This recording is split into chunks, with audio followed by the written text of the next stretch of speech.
Tottenham return to Premier League action today when they welcome Leeds United to North London.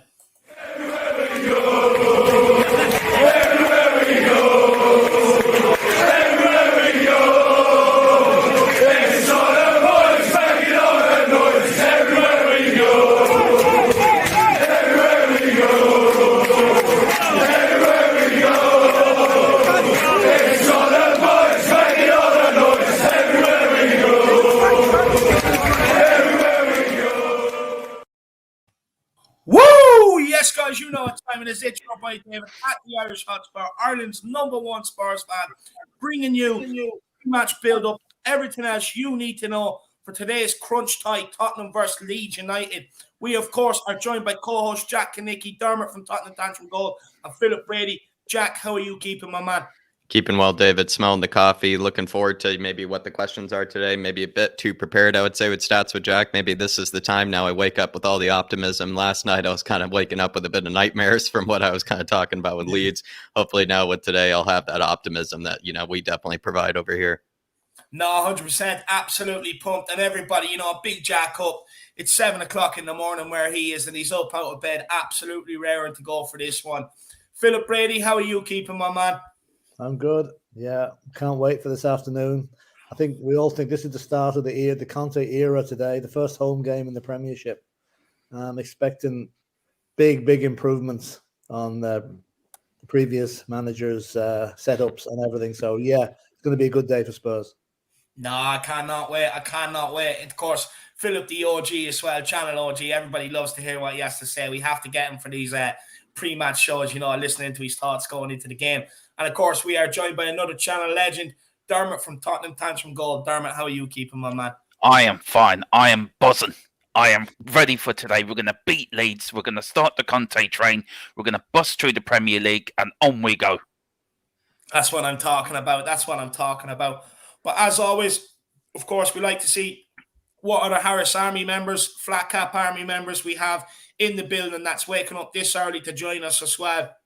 I know it's an awkward time of the day. It is midday and most people are probably out doing the shopping, and it's a home game as well.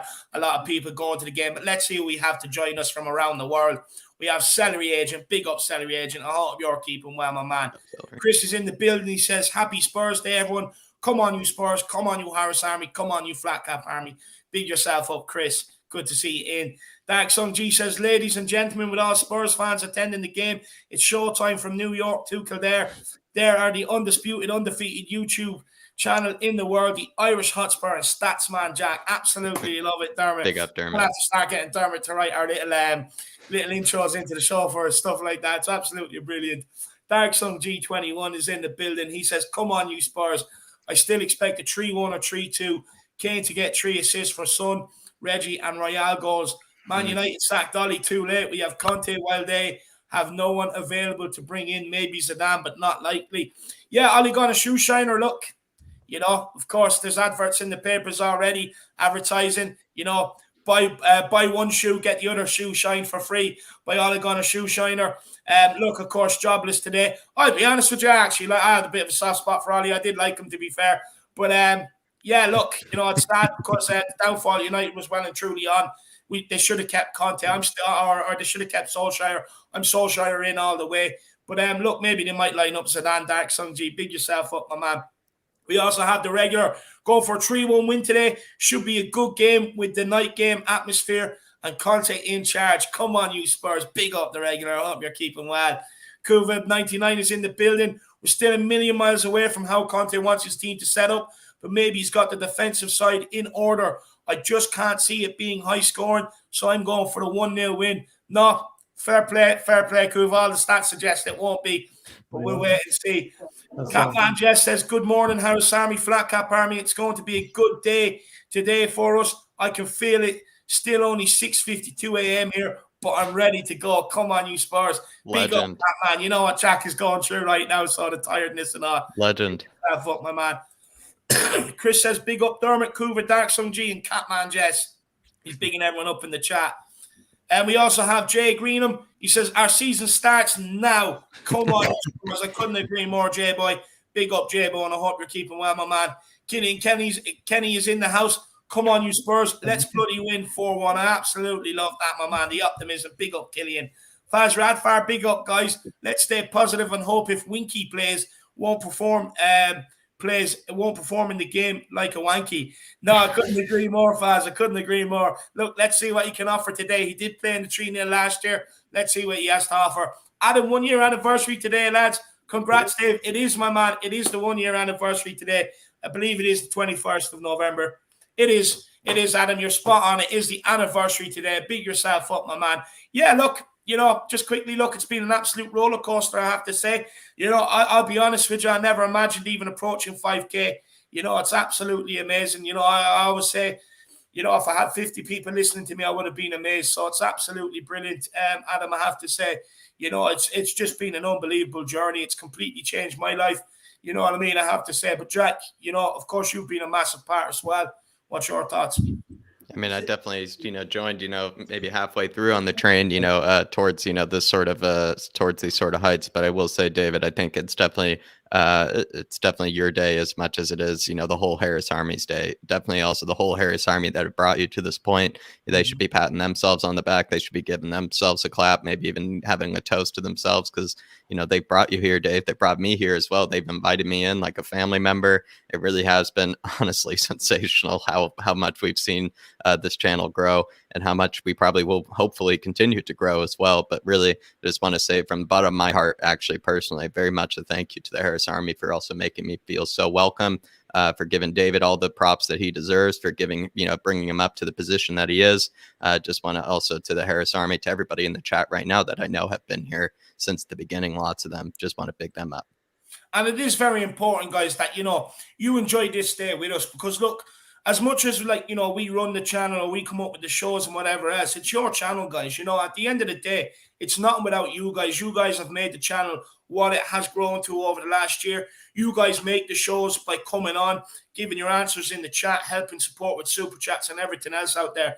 So you guys, don't underestimate yourselves and really enjoy the day with us today. And thank you so much from the bottom of my heart as well, for everything you have done for us, really. It's absolutely amazing. It is absolutely amazing. So big yourselves up, the Irish Hotspur Army. Big yourselves up. Lightwork says, no surrender. Come on, you Spurs. Big up, Lightwork. I hope you're keeping well. We have Fletch Spurs number 1, Antonio, come on, you Spurs.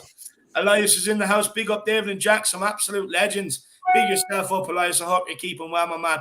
Hope you're keeping well. We're not legends. We're just normal Spurs fans like you guys are.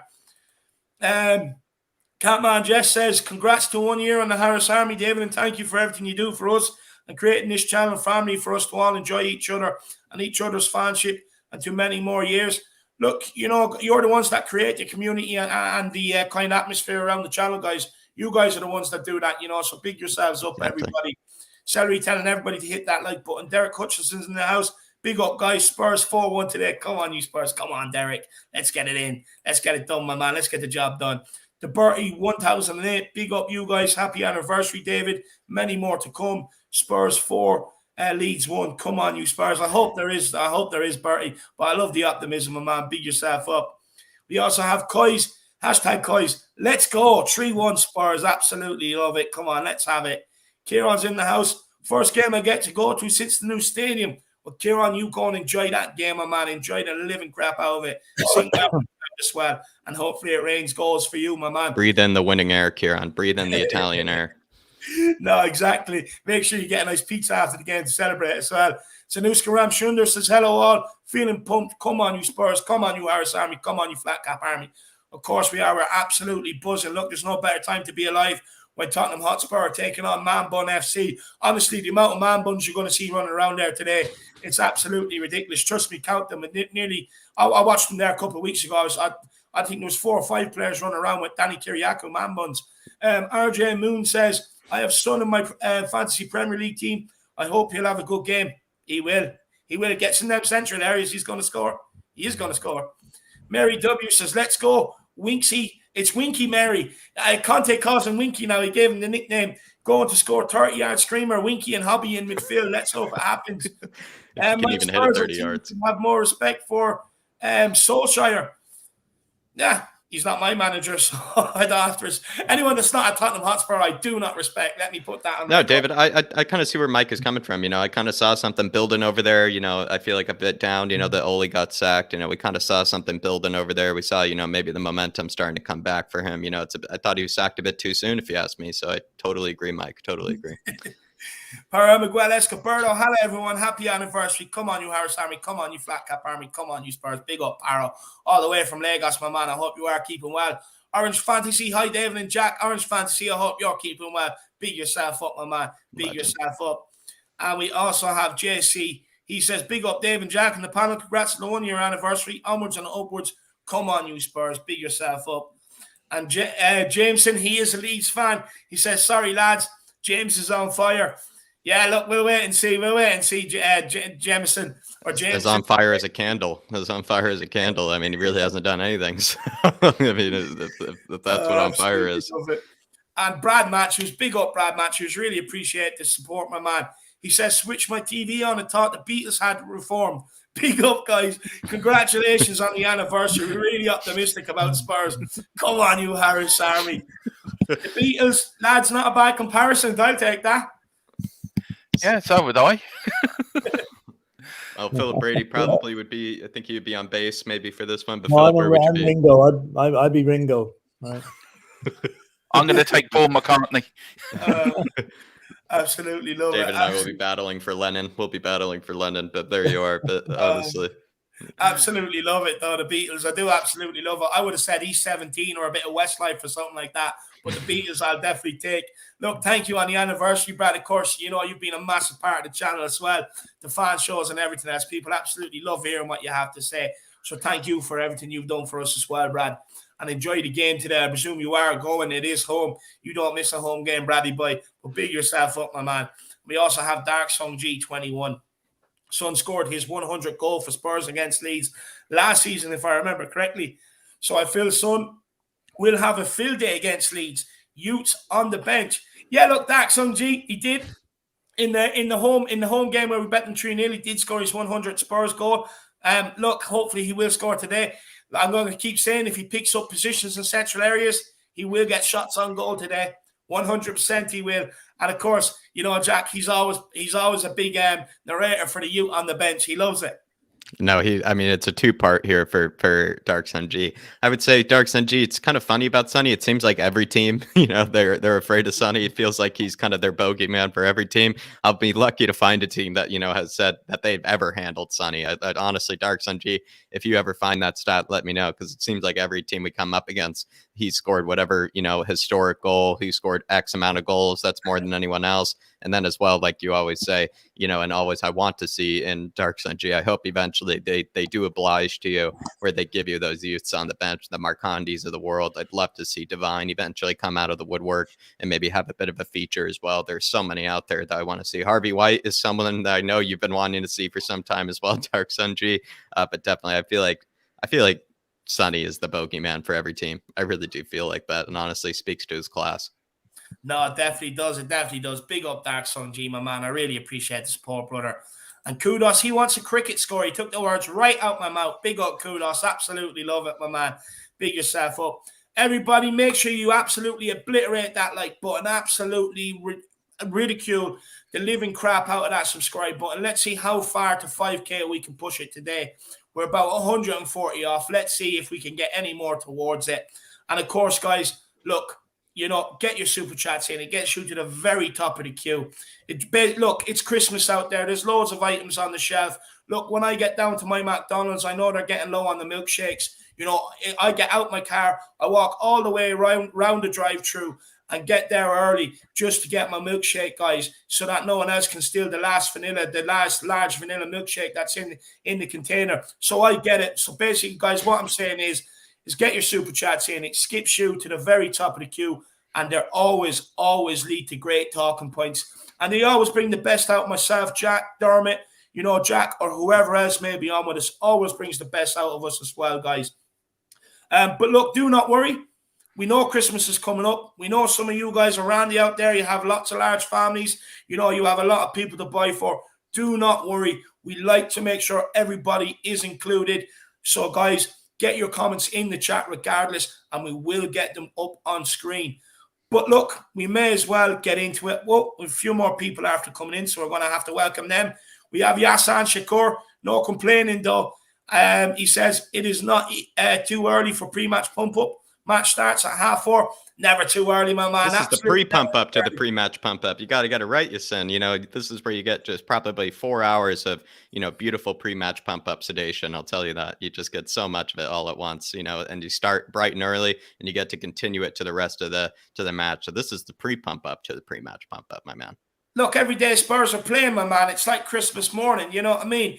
We're absolutely buzzing. Rather than me sitting here running through doors with my crash helmet on, with the drinks and all and the straws coming out the side, my missus giving out to me. She walks out going, Dave, what's all the noise? And I'm covered in duck feathers. It's easier for me to do something like this, speak to the boys, and just get my enthusiasm out there. You know what I mean? So that just basically it's better for everybody around that I just do this rather than just cause chaos. So big up Yassan Shakur, no relation to Tupac. I asked him before. Rico Z99, Conte's no sauce and mayonnaise, aren't we? Yeah, it seems to be working wonders. If you look at the international going on by our players, it does seem to have worked wonders. Winky, little star, please leave Tottenham and go to Mars. Big up, Rich. This is the comment of the This is going to win it. Love that. Golden Cock won it last night. Golden Cock won it last night for forgetting what he said. This one wins it, Rachel. You won it tonight, or this morning. You've won it. Yeah, honestly, that winky little star. Absolutely love it. AA, imagine if Nuno becomes United manager. That'd be nice. That'd be absolutely fantastic. Ronald O'Donnell, he's on a high from last night. He's still love drunk. Big up everyone in the chat and panel, and make sure you thank Jurgen for having a go at Mikel Arteta and getting the victory yesterday as well. Absolutely spanking the other rivals in North London who crossed the river from South London. Cody Mack, 7 a.m. The Irish Hotspur on. A little Irish coffee never hurts anyone. Yeah, double up on the shot that goes into that, my man. Make sure you double up on it. You know, make sure you do the cream the right way. Make sure you put it into a glass bottle, shake the living crap out of it as well, and then pour it onto the back of a hot teaspoon, and it gets the cream nice and on top of the coffee, my man. Big yourself up, Cody Mack. But look, guys, I'm going to tell everybody everything they need to know. But before I do, actually, people are probably sick of listening to me. So look, Jack, you know, what is your thoughts ahead of today's game, my man? You know, like I said before, and I kind of will emphasize this again, I kind of don't see this being a cricket score kind of game. I feel like, you know, we would be the first one to have this be a cricket score kind of game because weirdly, Leeds United have not conceded as much as they did last season.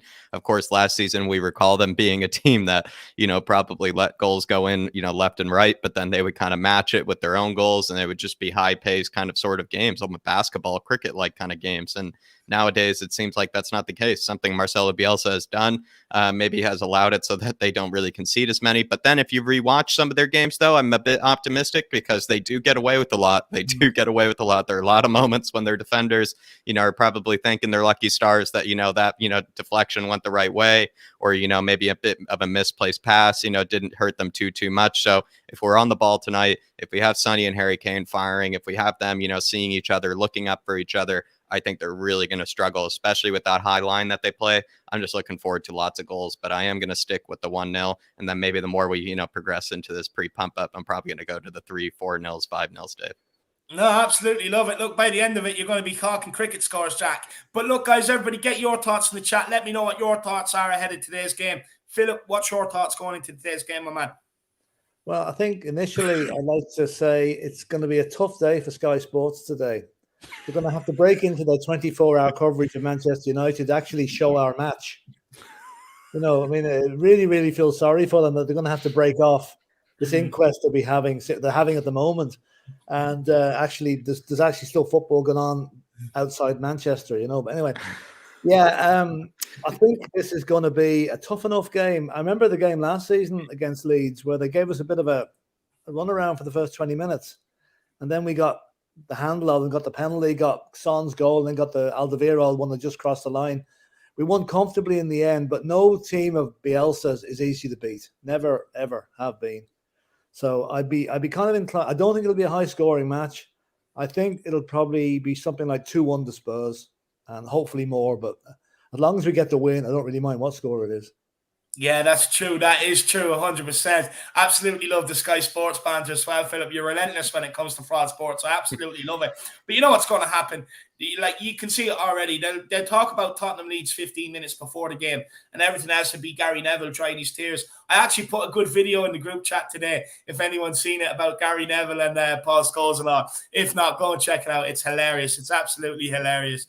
And they take quotes of them speaking on Sky Sports and stuff like that and put it into the Friends team tune and all. It's absolutely brilliant. But look, Dermot, my man, what's your thoughts ahead of today's game? I'm excited, looking forward to it. Leeds is a tough opposition, but we will roll through them. I think Leeds will just, after 20 minutes, we'll be 3 or 4-0 up, and that'll be the end of it. Leeds will wave the white flag. We've had enough. We're getting out of White Hart Lane. They're crying into the hot pots and everything. So, to me, that's us. We'll win today. Conte will bring us on. So it's going to be a tough game, but I'm very confident. No, absolutely love it. And look, I'll be honest with you, I'm confident going into it. I've none of the stats say that I should be confident, that I should have this optimism. But I'll be honest with you, today we're going to blow them all out of the window. Today is the start of the revolution at Tottenham Hotspur, and we're just going to keep rising under Conte. Today is the day where Harry Kane explodes, where Tottenham explode. Yeah, we're missing a couple of players. We'll get into that in a minute, but it doesn't matter. Now's the time. All them people that have been begging for chances at the club, now it's time for them to take them if they get selected today. And look, I just have a feeling, if we can keep Kane and Son in central areas and the ball comes, they will score goals. But I will let you know why later on. But they will score goals, trust me. But look, guys, it's that time of the day where I tell you absolutely everything you need to know going into today's game. Of course, we are at home at the Tottenham Hotspur Stadium. It is a 4:30 kickoff. Referee is Andre Marner. And guys, this guy loves the cameras. He loves dishing out a card. Believe me, do not be surprised to see him on the whistle at every opportunity, winking at the Sky cameras as it goes by, posing as he hands out the yellow card. He absolutely loves them. In the VAR room, it is Darren England.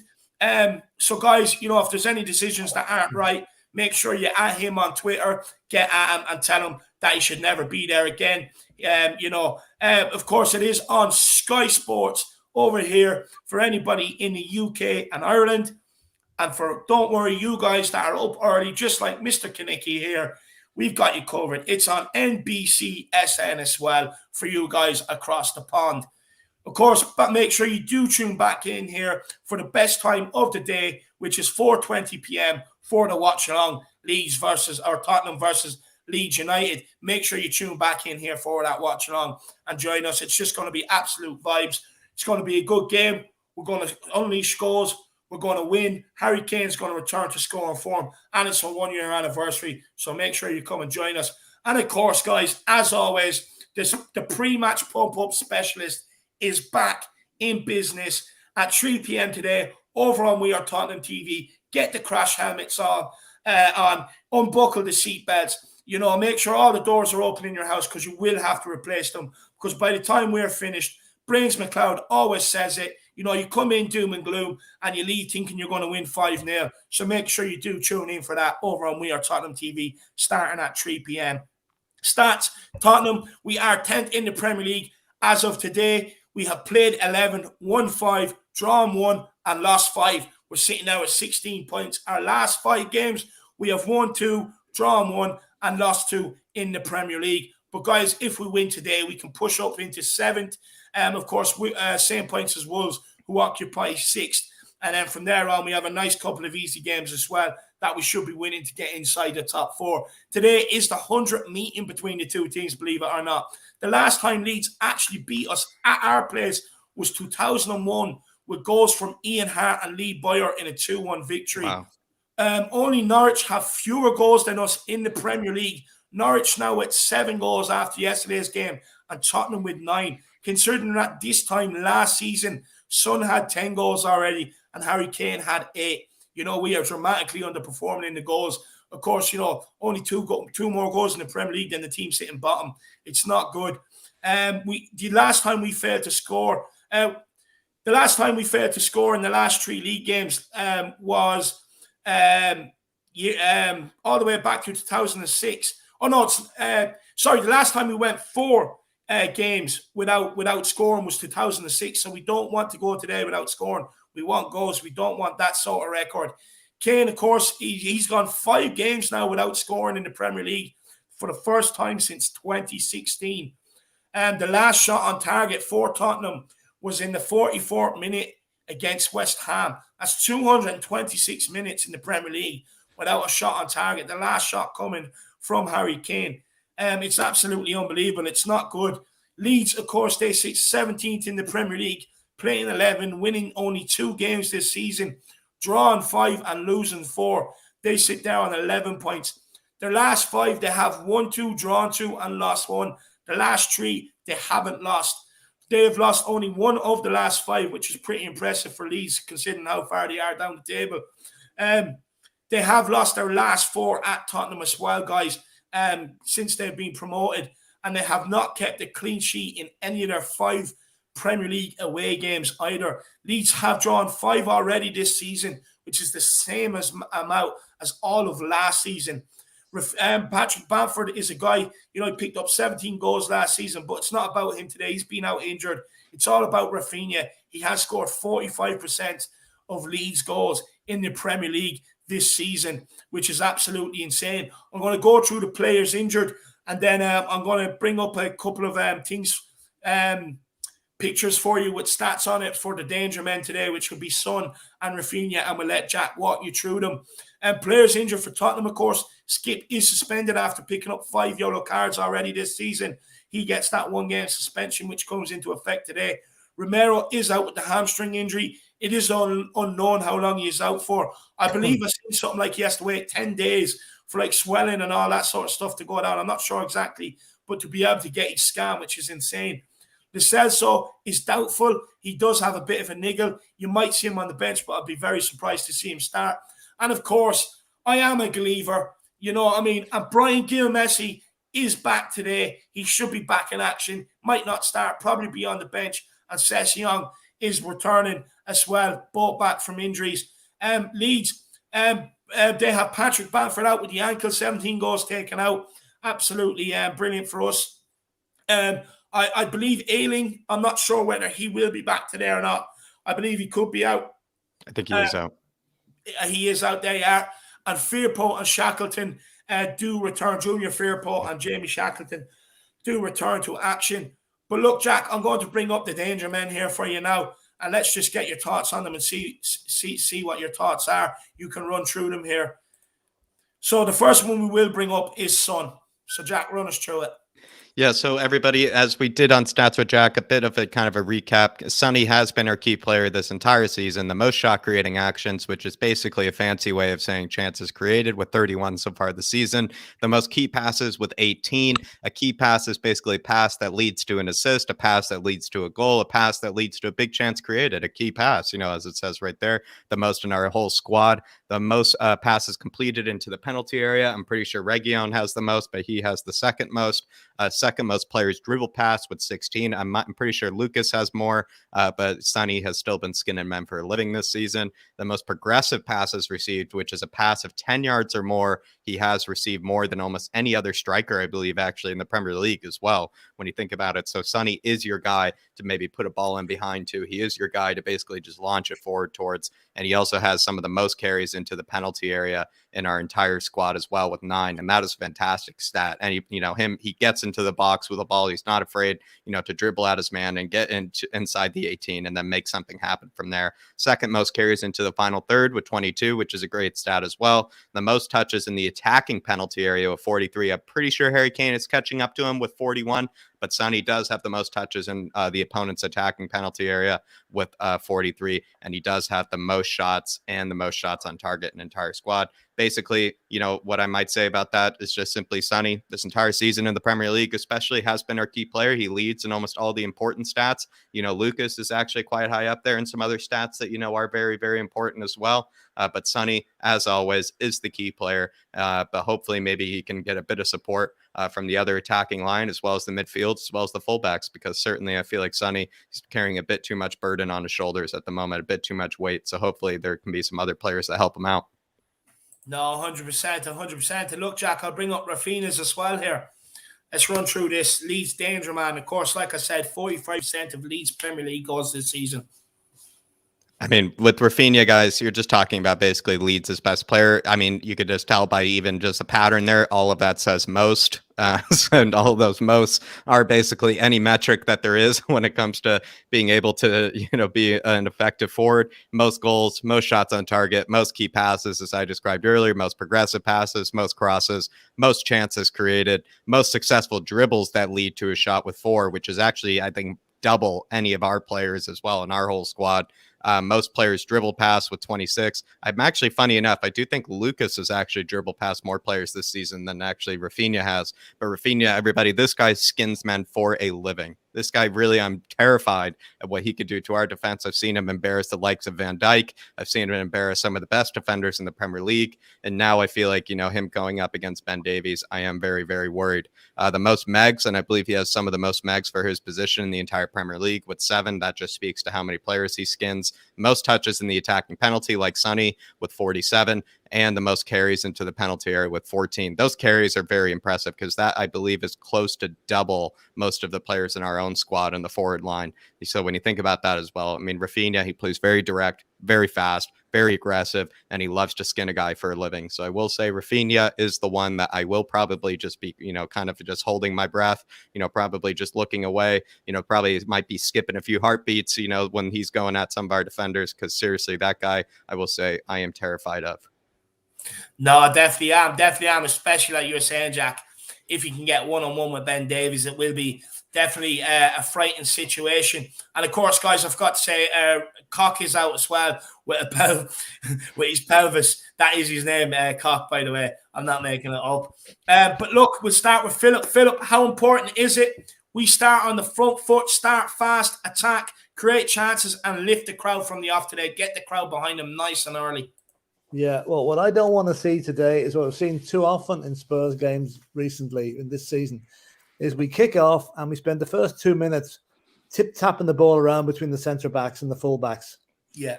We need to get that ball, statement of intent, first minute, get the ball forward and keep it there. We don't want to give Leeds any encouragement that Spurs are going to be cautious in this game. We've got to go for it, Yeah. And while I take Jack's, fear of Rafinha, let's put this game into such a way that Rafinha is scratching his arse out on the wing for most of the game, not even getting near the ball. Yeah.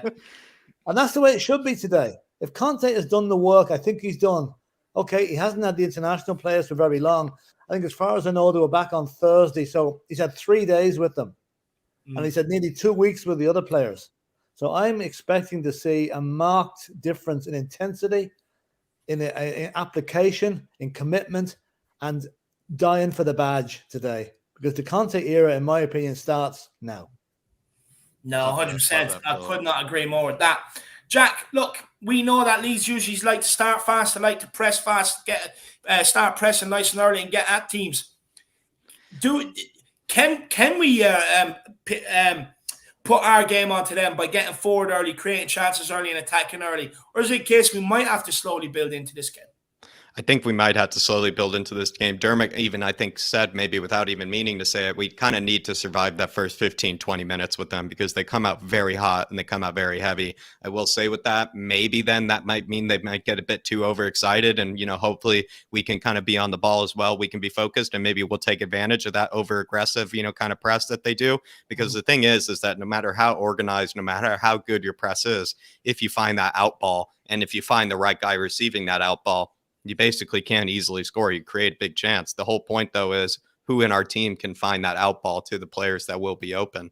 It might be someone in the back line, could be someone in the midfield, could be one of our fullbacks, but it's really hard to say at the moment. But I feel like it is all about surviving that first 20 minutes, because that press that they do in the first 20 minutes, I was rewatching some games back with Leeds United.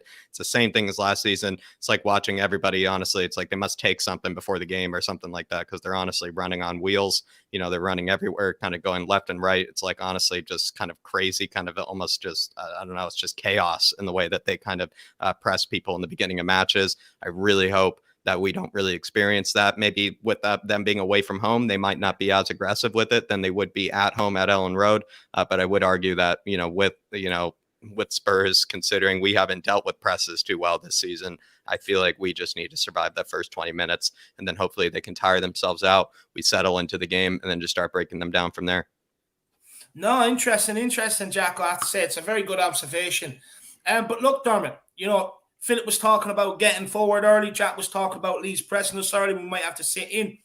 What do you think? You think if Leeds do press us high that we can keep our composure from the off, play through them and create a couple of early chances? I think we can. We've got to press as a team. We've got to defend as a team and press as a team. Conte will have to get it into them. We're one unit. And once we're all together doing the same, fighting the same way, nobody can beat us. I mean, Tottenham's always been for pressing and on the front foot. We've never been a defensive club.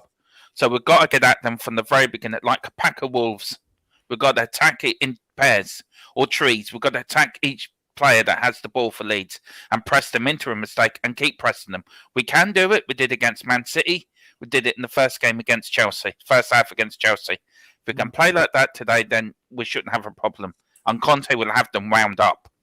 We'll have the players wound up. And if they don't come off with arms off or limbs missing, the Spurs players who haven't put in the shift, then something's severely wrong. Yeah. No, I couldn't agree. Look, I think it's very important we lift the crowd early, get the crowd behind them. You know what I mean? And we do create chances, because the earlier we create chances, the more it'll settle them into the game. The longer we go without creating a chance, I think the more nervous and the more jittery we probably will get in this game. So I do think it's important that we do try and be positive from the off today, get the crowd behind them and hopefully, give them a bit of confidence and unleash on them today. Just unleash on them. Take no mercy whatsoever. Yeah. That's what we need to do. But look, Jack, we'll go to you with this one. Tottenham are forced to make changes to today's starting 11, of course, especially with Romero out injured. Of course, Skip out suspended, but we'll start with Romero. Jack, what back three do you see Conte selecting with no Romero available for today's Premier League clash with Leeds? Two-part answer for me. Which one do I predict? I predict him going Eric Dyer in the middle. I predict him going Davinson Sanchez on the right side at center back of that back three. And I probably see Ben Davies, playing again as the left-sided center back of that back three. If I were to pick mine personally, I'm going to go for Davinson Sanchez, Eric Dyer, and Tanganga. I probably would put Dyer on still in the middle, maybe put Davinson Sanchez on the left and then put Tanganga on the right. The reason being, though, is just because I am very worried about what Rafinha could do towards Ben Davies, because Ben Davies is not the greatest one-on-one defender. He's probably decent at carrying the ball out the back, but he's not that great at one-on-one defending. So I am a bit worried about that. But the one that I do see Conte using is going to be Davinson Sanchez on the right, Eric Dyer in the middle, and then Ben Davies on the left. Very interesting. Look, I'll be worried. I'll be honest. I am very, very worried about Rafinha and Davies. But do I see Conte? Look, he's already losing one. Do I see him making two changes? Probably not, Jack. So I probably do agree with you that it just will be the one change. But look, Philip, same to you. But as well, a lot of people, would prefer Rodon over Sanchez. Who would you prefer today? And who do you think is better? Yeah, I mean, I'm a fan of Joe Rodon. I'd love to see him given the chance, but I don't think he'll be given it today. Like I should say, I don't think Conte is going to make wholesale changes for the sake of this game. So I think, but then again, I would bring in Tanganga instead of Davies today. Yeah. My back three would be Sanchez, Dyer, and Tanganga. Although I wouldn't shed any tears if Rodon was playing instead of Dyer. But I think Dyer has got Conte's confidence, to be honest with you. And I think Dyer is there for the foreseeable future. Davis, more of a yes and no. Maybe certain games you'll play him. I don't think today is one of them, given Rafinha's pace. I mean, I know this Rafinha guy is good, but he's no Lionel Messi, not yet. So let's just say we'll be able to contain him, Yeah. No, look, I certainly hope so. Dermot, same to you, my man. Look, Tanganga people are saying put Sanchez in there between with Dyer and Davies for the pace. Tanganga also has a fair bit of pace with him. Do you think maybe Tanganga could come in or Sanchez? But who would you pick, Dermot? Good question. I would actually pick Tanganga, Rodon, and Sanchez. I would leave out Lala Dyer and Dipsy Davis. Because I know Davis played on that left side for Wales during the week with Rodon. So that could work, but I just don't trust them. I don't trust Davis and I don't trust Dyer. So when I have Tatanga, even though Sanchez isn't playing well, I would have him in there with Rodon as a back three. Interesting. Yeah, look, for me, I'll be honest with you, I would be going with Sanchez, Dyer, and Tanganga today, but I honestly don't see Conte making 2 changes to that back line when it's not needed, because look, be honest with you, we did improve defensively against Everton, so I can't really see him dropping Davies or Dyer, to be honest with you. I do think he probably will pick Sanchez. Look, I'll be honest with you, that back three makes me nervy. It really does. Look, we're susceptible to high balls coming over. We've seen it time and time again with all 3 of these guys across the back three. We're susceptible with boys running off them all the time. You know, we've seen that time and time again with all these 3. They're all susceptible to switching off at stages as well. So we've seen that time and time again with these 3. So that back three does concern me. Look, I'll be honest with you, like Dan James, Harrison, players like, I'll be honest with you, they don't really concern me. The one that does is Rafinha. If he gets a run at Davies, if he can even get switch and get a run at Dyer, he's going to cause them problems. Davies and Dyer are not the best one-on-one defensively, and he loves to cut inside, skin his man and get a shot off. It all depends how well he hits the shot after that. But he's already got 5 Premier League goals this season. Look, he is their most dangerous player. That's what I presume. That's why we're speaking about him with such highly rated terms today, because I think we all kind of he's the obvious threat. Only danger, really. Yeah, you know what I mean. I think. But no, look, for me, I do think it will be Dyer, Davies, and Sanchez. But I would love to see Tanganga given a shot. Would you like to see Joe Rodon as well, though, Dave? Do you know what? I would love to. Me personally, I actually think Rodon's better than Sanchez. I really do. But the reason why I wouldn't put him into the back three is because, like, I would drop Dyer out for Rodon. I really would. But I don't see Conte making a complete overhaul in the back line. So, you know what I mean? Look, me personally, when Romero's fit, it would be Romero one side, Rodon the other, and Tanganga the other side. That's what I'd be going with. But, look, at the end of the day, Davies, Dyer, to put in a shift against Everton to get the clean sheet. So I do think they'll be rolled out here again today. Dak Sung G with the super chat. Big up, Dak Sung G, my man. Really appreciate the support, brother. Conte has to know not to play Davies, Winksy, and Winky and Dyer. Do you know what? Look, this seems to be a recurring theme, Dak Sung G. When we get a manager in, they start to play Davies, Dyer, Winks, and give them a chance. But ultimately, when it comes towards the end of the tenure, the guys are nowhere near the team. When they're putting out players to trust, they're nowhere near it. But look, let's see how it goes. Conte is known for turning water into wine. Can he do that with these guys? It remains to be seen. Look, if Conte can't, nobody can. I think that'll be the final answer on this. If Conte can't, nobody can. But look, let's see what happens. Look, teams will target us. They will target these players when they're in the team, of course, because they are the weakest players in the team. But look, let's just see what happens. Philip, what would you say to Dak Sung Ji? Yeah, I mean, he's. I think he's putting that in that post there. What a lot of us are praying and hoping that does not happen. That those 3 don't play. You know, it's. I heard a theory their clocks get kind of reset under every manager. You know, like know, Philip. What do you make of that? They do, yeah. But I mean, I can nearly feel a nuclear explosion coming from the Spurs fans if those 3 guys are in the starting line. Okay, Winks. You know, Winks may be on the bench, but I just don't want to see him starting. I don't want to see Davis starting either, because we've got your man, what you call him, Dan James on the other side for Leeds. He's a little speed merchant as well, you know. So we're gonna come under pressure, speed. We've got to have players in that have got pace to deal with the attacking winger, and I don't think Davis is that way. Okay, Reguilon's got a bit of pace. Emerson's got a bit of pace, so. Yeah, I mean, Dak Sung Ji is saying what we're all hoping, and let's hope Conte's on the same wavelength. 100%. Look, all these 3 players, they've always been on the fringes of every single manager's squad. It's up to them now. No more hiding. It's up to them to take the opportunity, and that's it, Dak Sung Ji. If they don't, they're not going to last there beyond January.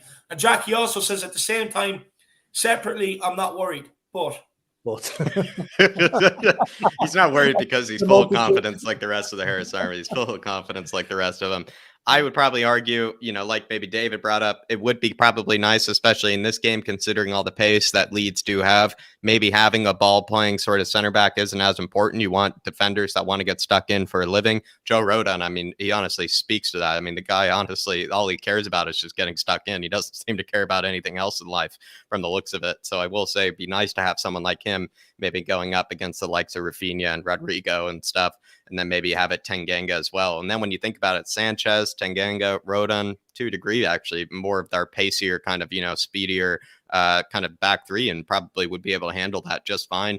But at the same time, Dark Sun G, I'm still going into it with confidence. The confidence just builds every hour, it builds every minute. So hopefully, no matter what lineup we go out with, we'll still be able to absolutely cruise through this team after the first 20 minutes. Do you know what I'd love to see? Just one thing I'd love to see. Maybe not today, but as Conte gets his influence over the players, I would love to see us not talking about the pressure on the back 3 or 5 or whatever it is. I would love to see us talking about how good our midfield is at protecting those guys, so they could really put the deck chairs out for most of the game. Hopefully that will come, because we're too worried about our defense at the minute. We should be worried. The other teams should be worried about our attack. Never mind us worrying about their attack. Yeah, like I'm sure the Leeds boys are worried that Harry Kane's going to go on fire today. So let's go from that angle. We should be going forward, not worrying too much about the backs. Yeah, no, 100%. And Dark Song G says, I meant as worried as if they play at the same time. No, 100%. We got you, Dark Song G. We got you. But I do need your help, Dark Song G. Please, can you communicate what Gone White is trying to say to us? And that'd be absolutely legendary, Dark Song G. Big yourself up if you can. Everybody, make sure you do keep smashing that like button. Make sure you keep smashing that subscribe button as well. Big push to 5K is on. Today is the day 1 year anniversary of the channel, guys. And look, keep getting them super chats in like Dark Song G. Guys, keep getting them in. It's a massive, massive support for the channel. But look, we'll go back to Jack, because I know this is his favorite player. He's a real, and Sean Snow. Sean Snow, I love this one. But Jack, another player who's not actually no. We'll go to Dermot first. This isn't the Ndombele one. This is a skip one. My bad, Jacko. Dermot, another player who's not available today is Ollie Skip, who was suspended after picking up a 5th yellow card versus Everton. A lot of people are predicting Winks to start today over Ndombele based on Conte's words in the press conference. If Winks starts, do you fear we will get overrun and lose the game? And does he have the passing ability we need to connect the midfield and forwards? And does he have the passing range we need to create chances and get the ball out wide to Reguilon and Emerson? Winks couldn't find his way out of a paper bag. He couldn't find his way out of a maze if he was in there. So I hope Conte doesn't have him anywhere near the Ndombele, please. I know he has his on and off game, but when he turns it on, he turns it on. And you just give it to him and he'll do the rest. But please don't have Winks anywhere near the team. Just give him a few bob, have the day off. Go into London for yourself, Winksy. There you go. Take the missus out shopping down the West End. We don't want you today. But if Winks goes in, I'll hide behind the sofa and I won't come up until he comes off. That's how nervous he makes me feel. No, you have to call him Winky from now on. My bad. We all have to call him Winky. Conte's nickname for him. We called him Winky in the press conference. Yeah. I called him Winky Dinky. No, it's absolutely brilliant. I do love the nickname, though. It is a good one. Yeah. Jack, when it comes to Harry Winks, look, we all say we're nervous today, and probably rightly so. But he did play in the 3-0 win last year at Leeds. Should we be as nervous with this guy coming in today? Maybe we shouldn't, but it's just, the problem is that with Harry Winks is that he's not the one that actually ventures forward. And when you're only doing a 2-man midfield, it is going to be Højbjerg who's going to be the one that's going forward and not Winks, which to me doesn't really make a lot of sense because I feel like Winks's passing range is nowhere near as good as Højbjerg's, and that's not saying very much. And then as well, though, he's not very good defensively. So if we do lose the ball in a bad position, which is obviously the case when, considering Leeds' high press, I'm very worried about, what Harry Winks can do. That being said, though, maybe under Jose, when we had that 3-0 win, Harry Winks was featured and he did have a decent game. And so hopefully maybe there's something about it, where maybe he just sees a bit clearer. Maybe he doesn't see so sideways or backwards against Leeds. Maybe he actually sees the holes in the midfield, the holes in the press that maybe other players don't. I'd like to say that hopefully that's the case. But I'm just a bit worried because I feel like there will be kind of the certain players and actually certain moments in that press that Leeds do where they might be trying to target Harry Winks. But hopefully, maybe considering David, like you said, Andre Mariner, he likes to throw out the yellow cards. He likes to, kind of protect players, with the fouls and whatnot. So maybe, Harry Winks, when he does get pressed, he'll be kind of looking at him like a little boy in the midfield that just needs to be protected. So hopefully that will be the case as well. But I am very worried. I am very worried about Harry Winks. Does he have the passing ability or the passing range, to be able to create chances?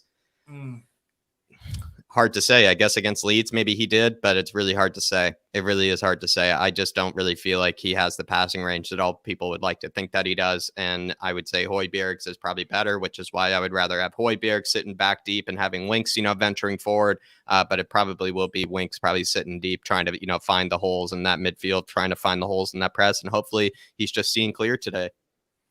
Yeah, no, 100%. Alexander Hilton, he picked up a knock on international duty, my man. Before we get Philip's answer, I'm sure I know what Philip's going to say. But B Filmmaker says 46-0 Spurs win. And then the Shamrock, big yourself up, B Filmmaker. Really appreciate it, my man. Ben Wills, correct me if I'm wrong. Is this Ben Wills? I could be wrong, but I think this could be your account, my man. But big yourself up, B Filmmaker. Really appreciate the support, my man. Really appreciate the support.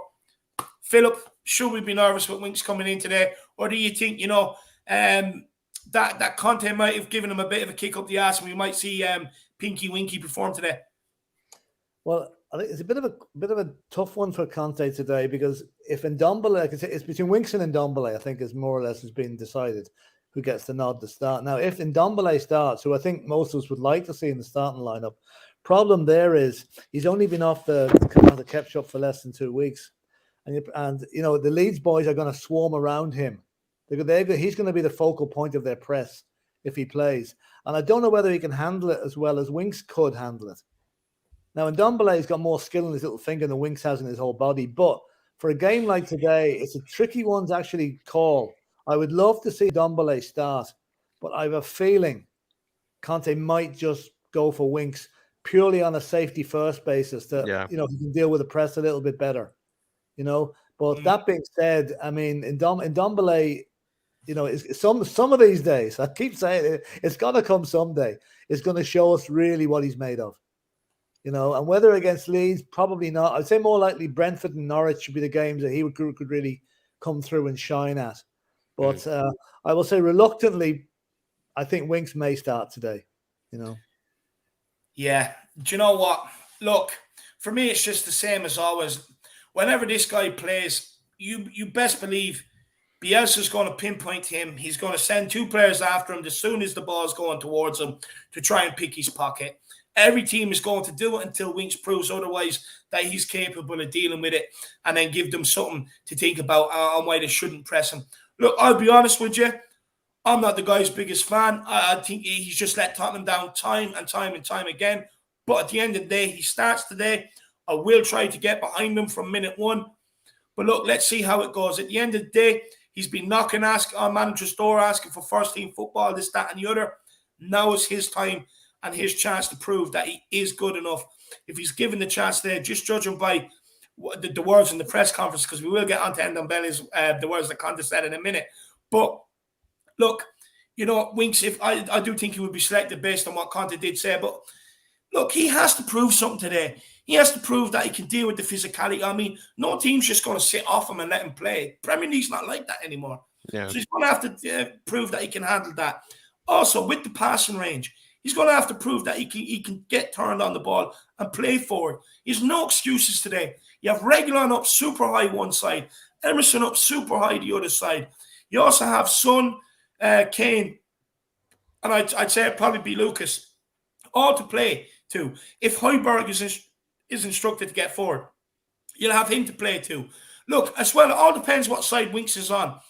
I think it would be intelligent. I think it would be very smart if Conte moved Højbjerg to the left-hand side of the centre of midfield and just had him sitting back, marshalling the threat of Rafinha alongside helping Ben Davies. Put Winks on the right side of the centre midfield and have him playing all the balls. But there's no excuses for this guy today. If he doesn't perform, he has to go. I'm sick of it. Look, I want him to perform today. I want him to put in a performance. I want the win. I want every player at this club to succeed.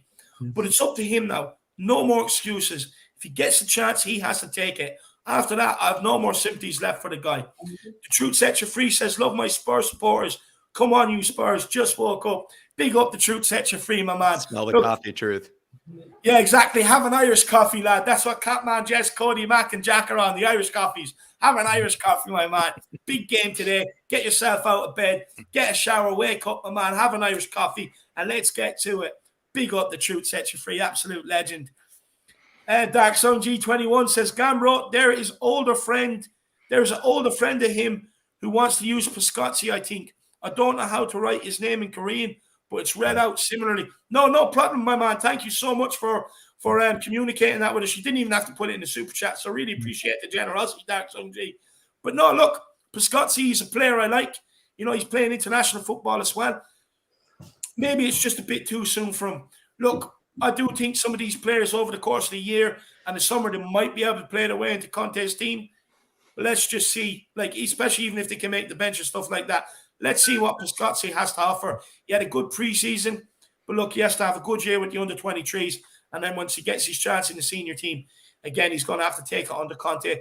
But look, let's see what he can do. Just quickly, though, he did have good experience, though. Like Joe Rodon just, came off of, a performance against Belgium. I'm pretty sure, Piscotzi also played against Belgium recently as well. So, actually him playing for Estonia, against some of these bigger sides, some of these bigger, kind of names is all the good experience for him that you could ever want. So when you think about it, maybe those are kind of good opportunities for him to really improve on his game, because a lot of responsibility is being put on his shoulders when he plays in those matches. When I think about it. No, I couldn't agree more, my man. But Jacko, Dark Sung G with the super chat said, oh, no, sorry, I just got that, my bad. Truth Sets You Free, Jack. He says, Conte is laser focused. He will never take any opponent lightly. Welcome to the era of winning everywhere we go.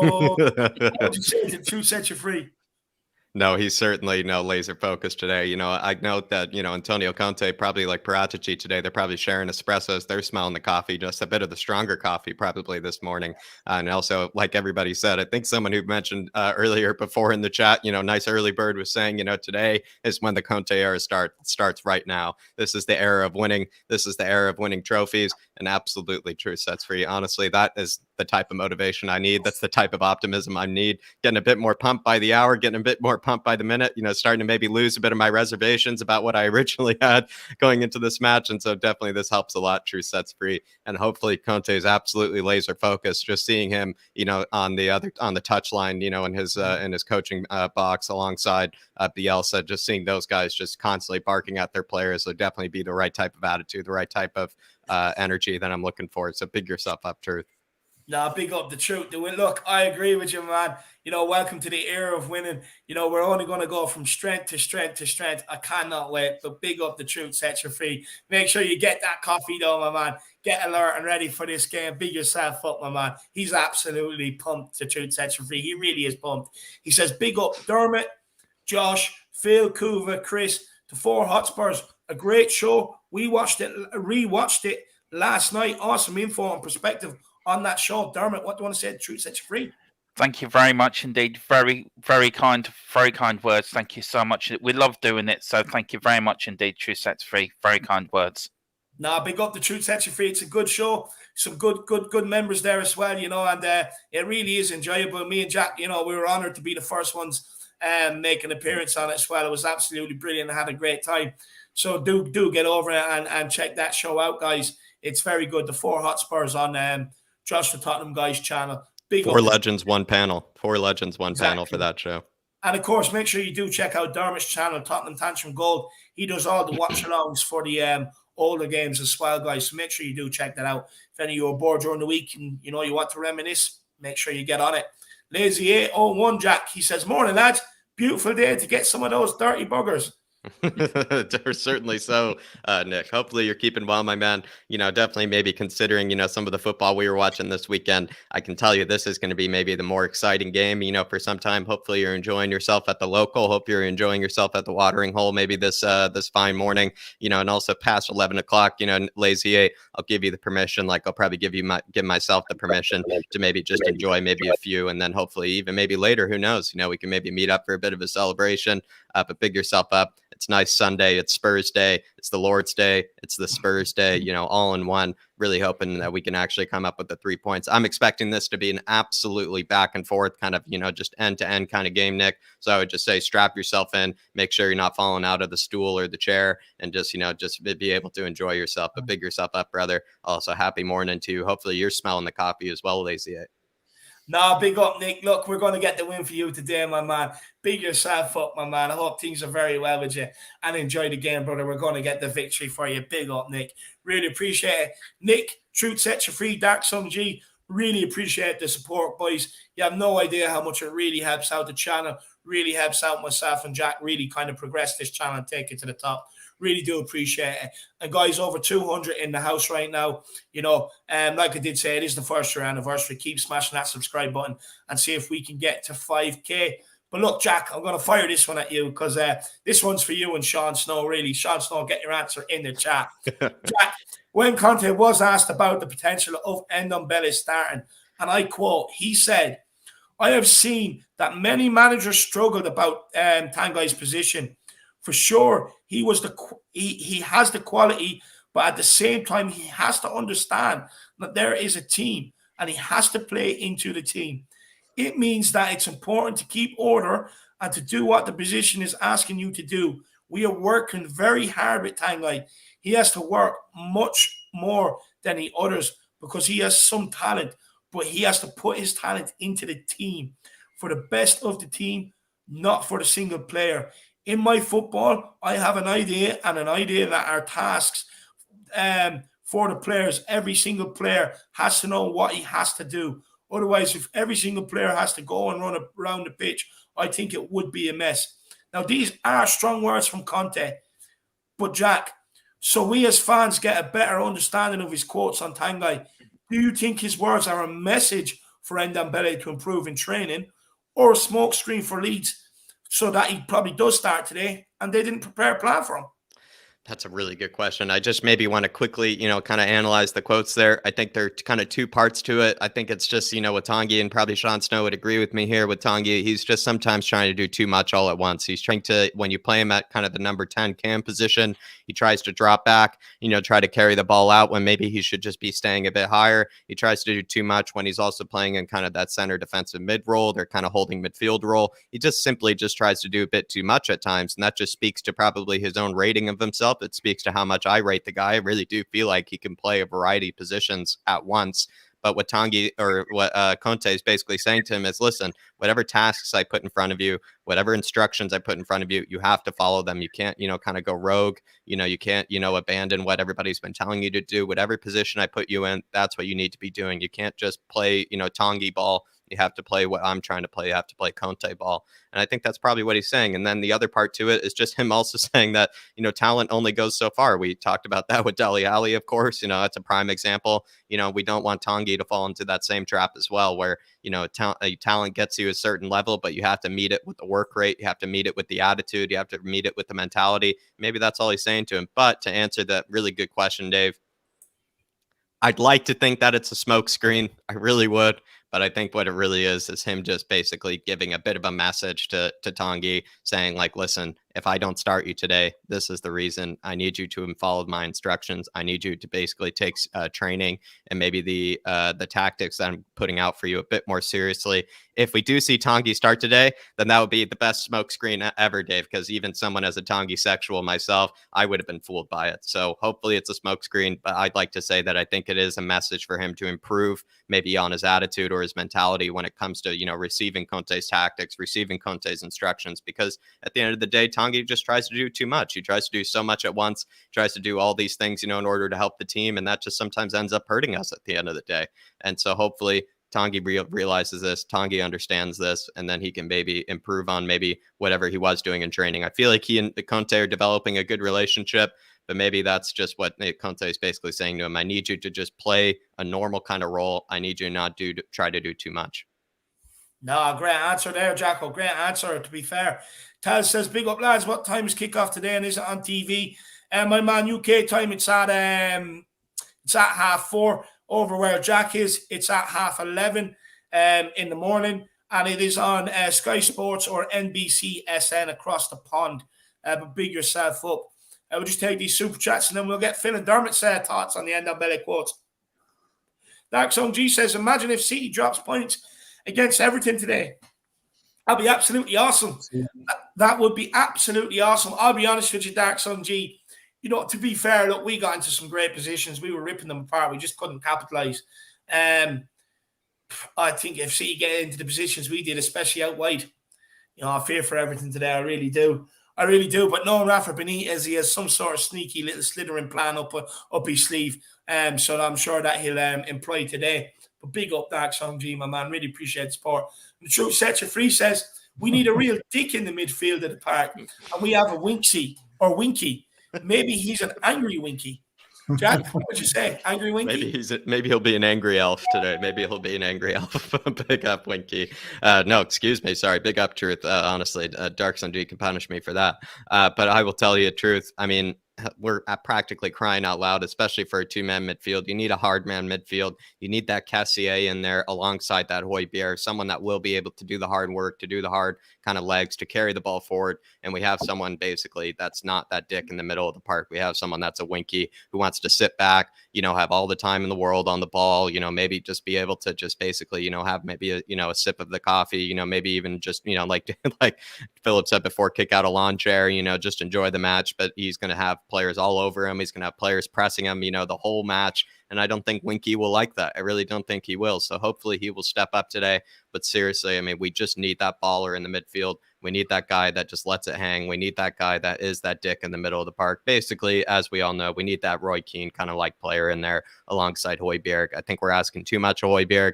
We just need someone else apart from Winky. To a degree, if we, you know, get the best out of Tanguy could be that dick in the middle of the park when you think about it. It could be even someone else. We know Skip is kind of that dick in the middle of the park, but big yourself up, Truth. I couldn't agree more. But yeah, at the moment, we have a Winky. Hopefully he won't turn wanky. Yeah, no, 100%. Look, I just want to perform. So I just want to see a man up there today, grab his balls, find his Adam's apple, and go out there and just perform, you know, get absolutely stuck in. That's what I want. That's all we want. We just want to see the commitment. Truth Set You Free says, I don't want Pickford character issue for me. I'll be honest, I don't want T-Rex arms. I really don't. Look, he's very rash. He's brash at the back. He's liable to do anything at any given moment. For me, I just think he's an absolute head case, and I don't want him. To be honest with the Truth Set You Free, it does look like they are going for this homegrown keeper to kind of be Lloris's long-term replacement. Look, we'll see what happens. But I also like taller keepers, if you ask me. I feel like a keeper does need to be a certain height. I mean, Emi Martinez, you might say, is a bit of an exception to the rule. Maybe Pepe Reina was also another kind of exception to the rule. But when you're also not a very tall keeper, it means you have to get your angles right. It means you have to anticipate where they're shooting it as well. You can't just, you know, rely on your kind of your height or your length as well. And that's the other thing with Pickford. He's a bit rash. He's kind of a bit, you know, can be a bit dumbfounded as well. You know, can be kind of a bit crazy in the head. And as well, he also doesn't really match it with, you know, being kind of like Nick Pope or Manuel Neuer or something where he's massive. He's, you know, quite average actually in height, or even below average when it comes to goalkeepers as well. So the only thing he has to him is maybe he's decent at playing with his feet, but he's not even that great when you really think about it compared to the rest of the world as well. So that's all I can say, Truth. I mean, I'm not convinced by Pickford. I think we should go after someone else, take more of a chance on someone like Sam Johnston or something like that. You know, Sam Johnston or Nick Pope, I would probably go after instead. No, 100%. Or Dean Henderson. I guess Dean Henderson's not a bad shout. Yeah, Dean Henderson. He's one I definitely like. He is. And just because this is funny, Truth Sets You Free. Winky is in the chat. He's calling you out. He says, it's not fair. I can be a dick. Absolutely love the banter, whoever's behind that. Mr. Brady, what's your thoughts on Conte's quotes from Ndombele? Do you want me to read them again, or? No. Interesting. I'll tell you what I like about this. Normally, when the manager is asked a direct question about a certain player at a press conference, he kind of answers in code. He never actually comes out and says what he means. He leaves it up to the press to interpret it. Nuno was a past master at that. But what Conte has done there now, he says, listen, son, you do what I'm telling you to do. I'm going 100% transparent on this. If you don't become a team player, you don't play in my team. He's more or less saying that. He's laid it on the line for Ndombele. He said, listen, lads, listen, this is what you do it, I'll play it. You don't do it, you can look back at my previous clubs and see what's happened to players who disregarded my instructions. So if Tanguy does not get this, then he's got a problem mentally, his agent will probably be on to Conte in the morning complaining viciously about how dare you talk about my client like this, you know? But it needs to be done. It needs to be done. You cannot cosset the guy or soft soap him for any longer. He's had 2.5 years at the club now. It's time he was doing is what we paid a record fee, which is still a record fee for him. And I'm hoping to kick up the arse that he needs. That and the ban on ketchup and mayonnaise. Yeah. No, 100%. But look, Philip, as well, just maybe a bit of a follow-up is, look, he mentions team an awful lot there. Team. Yeah. Is that a dig at Ndombele and basically, look, you're too selfish. You need to become a team player in order to get into my team? Yeah. There's one thing I'll say there. There is no I in team. That's it. That's more or less what he's saying. And Ndombele maybe has this attitude because he's a record signing for Spurs, the fact that he's on a huge amount of money every week, that he's a little bit better than his co-players. You don't know what mentality. You don't know what way these agents are bigging these guys up and telling them they're the greatest thing since Lionel Messi and all this sort of stuff. Yeah, so he's more or less he's laid it on the line. He really has, and it had to be done. And no better man. Like Nuno didn't do it. Jose probably tried to do it a little bit. I don't think Mauricio was there long enough to do it. He only there for 3 or 4 months. So no, this is it. This is Conte. This is Conte imposing his considerable style and his influence on the whole club from top to bottom. Nobody's bigger than the club, especially a player that won't or doesn't appear to do what he's told. So he does what he's told now, or he's in trouble. So do you think there's any chance he'll start today, Philip? Oh, there is, yeah. I mean, there is a chance. I mean, I'm. It's between himself and Winks, and I mean, it's a toss of a coin. I just think that for safety reasons, he might just start with Winks. But like as I said earlier, if this was playing Brentford or Norwich or a team that wasn't as aggressive or pressing as Leeds are, then I would say he'd be quids in to start. But just maybe not today for tactical reasons. No, not a great answer. And look, Dermot, yourself, my man. What's your thoughts on the quotes? Very strong words from Conte. Very strong words. This is Ndombele's last chance to learn. If he doesn't get it right here, then there's no chance for him. I think he's got to play it simple. Just do the simple things. He's a genius. He can be a genius. He could be one of the world's best. He needs to do it simple. Do a bit like if you had him playing a bit like a Glenn Hoddle or floating, just pick out the passes. That's what he's good at. But this is his last chance to learn. No ketchup, no mayonnaise. I think get his weight down, get him focused. Forget about the money. Forget about everything else. You're a footballer. You're playing for the biggest club in the world. Show the fans why we paid that money 2.5 years ago. And I think if he does get that focus, he can do it. But this is his last chance to learn. I mean, if he doesn't get it down, then he'll never get it. Yeah, no, 100%. And look, like I was saying to Philip, he mentioned team an awful lot. Can Ndombele become a team player, Dermot? I think he can if he focuses. It's all about focusing. It's all about him getting his head focusing and getting his head into it.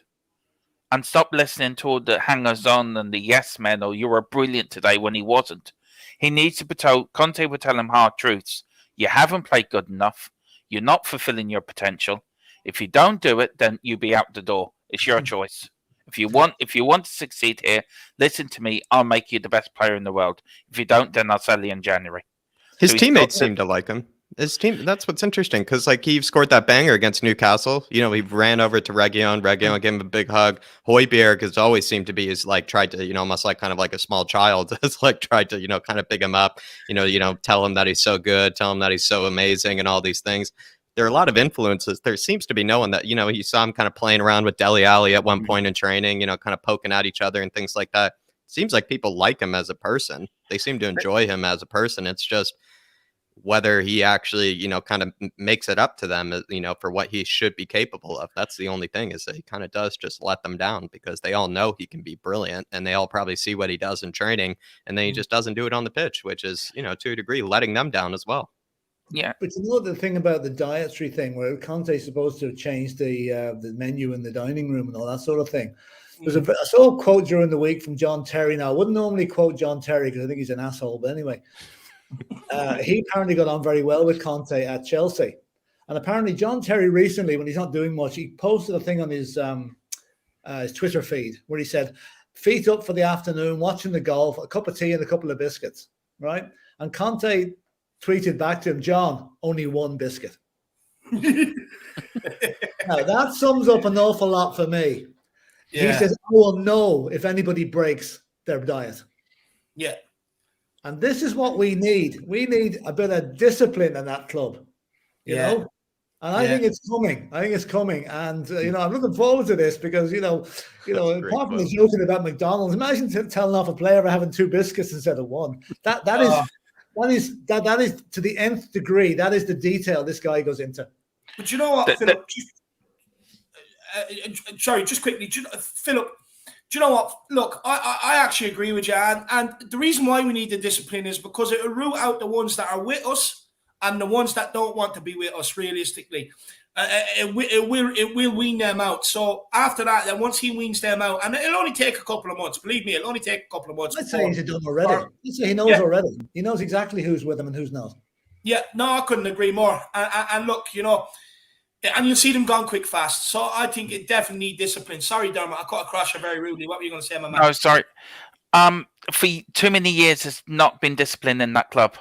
Everything that's happened with Mourinho or Poch or Mason or Nuno, they've been running to Levy. He's doing that to me. He's doing this to me. It needs to be. I agree. You look at the big managers, Ferguson, disciplined at Manchester United. You can go back to Paisley at Liverpool, Paisley and all them, even Kenny Dalglish, discipline. Any great sides. Well. Yeah, Bill Nick, Keith Birkinshaw, discipline. Any great sides, it starts with discipline. And if you don't have the discipline in the team, then you have nothing. Players can do what they want, say what they want, and it goes nowhere. You got to have discipline. It starts from there. That's your foundation, and you work on top of that. Yeah. No, I couldn't agree more there. And look, just one quick follow-up question to Jack on Ndombele. Jack, do you think Conte could be referring to Ndombele's off-the-ball work when he's referring to team? It could be. I mean, it could be a 2-part. I think I really more interpreted it as him, like, basically, it seemed like when he was talking about, it was the whole question was like, he seems to play lots of different positions. No manager can find the right position for him. I feel like maybe that's what it has to do with. Maybe it is the off the ball work. But then again, when you take yourself back to the days when Jose was playing Moussa Sissoko, Højbjerg, and then Tanguy in front of him, Tanguy's work rate is actually fantastic in that position. Even in the Newcastle game when he played that position, he covered more distance than any other player. He had more pressures than any other player. So it seems like when he plays in that sort of position, he brings the best out of himself. But then when you put him in other positions, he still wants to just do what he wants. He doesn't, listen to the instructions. He doesn't want to make that sort of adjustment, which just speaks to his attitude, speaks to his mentality, which is just really atrocious at times. But when you do play him in front of 2 other players, or you do play him in a more forward kind of position, he actually will track back and he will do the hard work and the hard legs. Even last season, if you look back at when he was playing that position, he actually, again, had the most offensive actions, the most pressures, the most basically sort of like kind of tracking back, distance covered than any other cam in the Premier League before, they started moving him into the center defensive mid position. So that's maybe the issue, though, is that you have to really cater to Tanguy, and we shouldn't be doing that. We really shouldn't be doing that, and that's the issue. But maybe I feel like maybe he is talking about his defensive work rate, Dave. I think he's really just more speaking about how whatever position you put him in, he seems to do what he wants to do.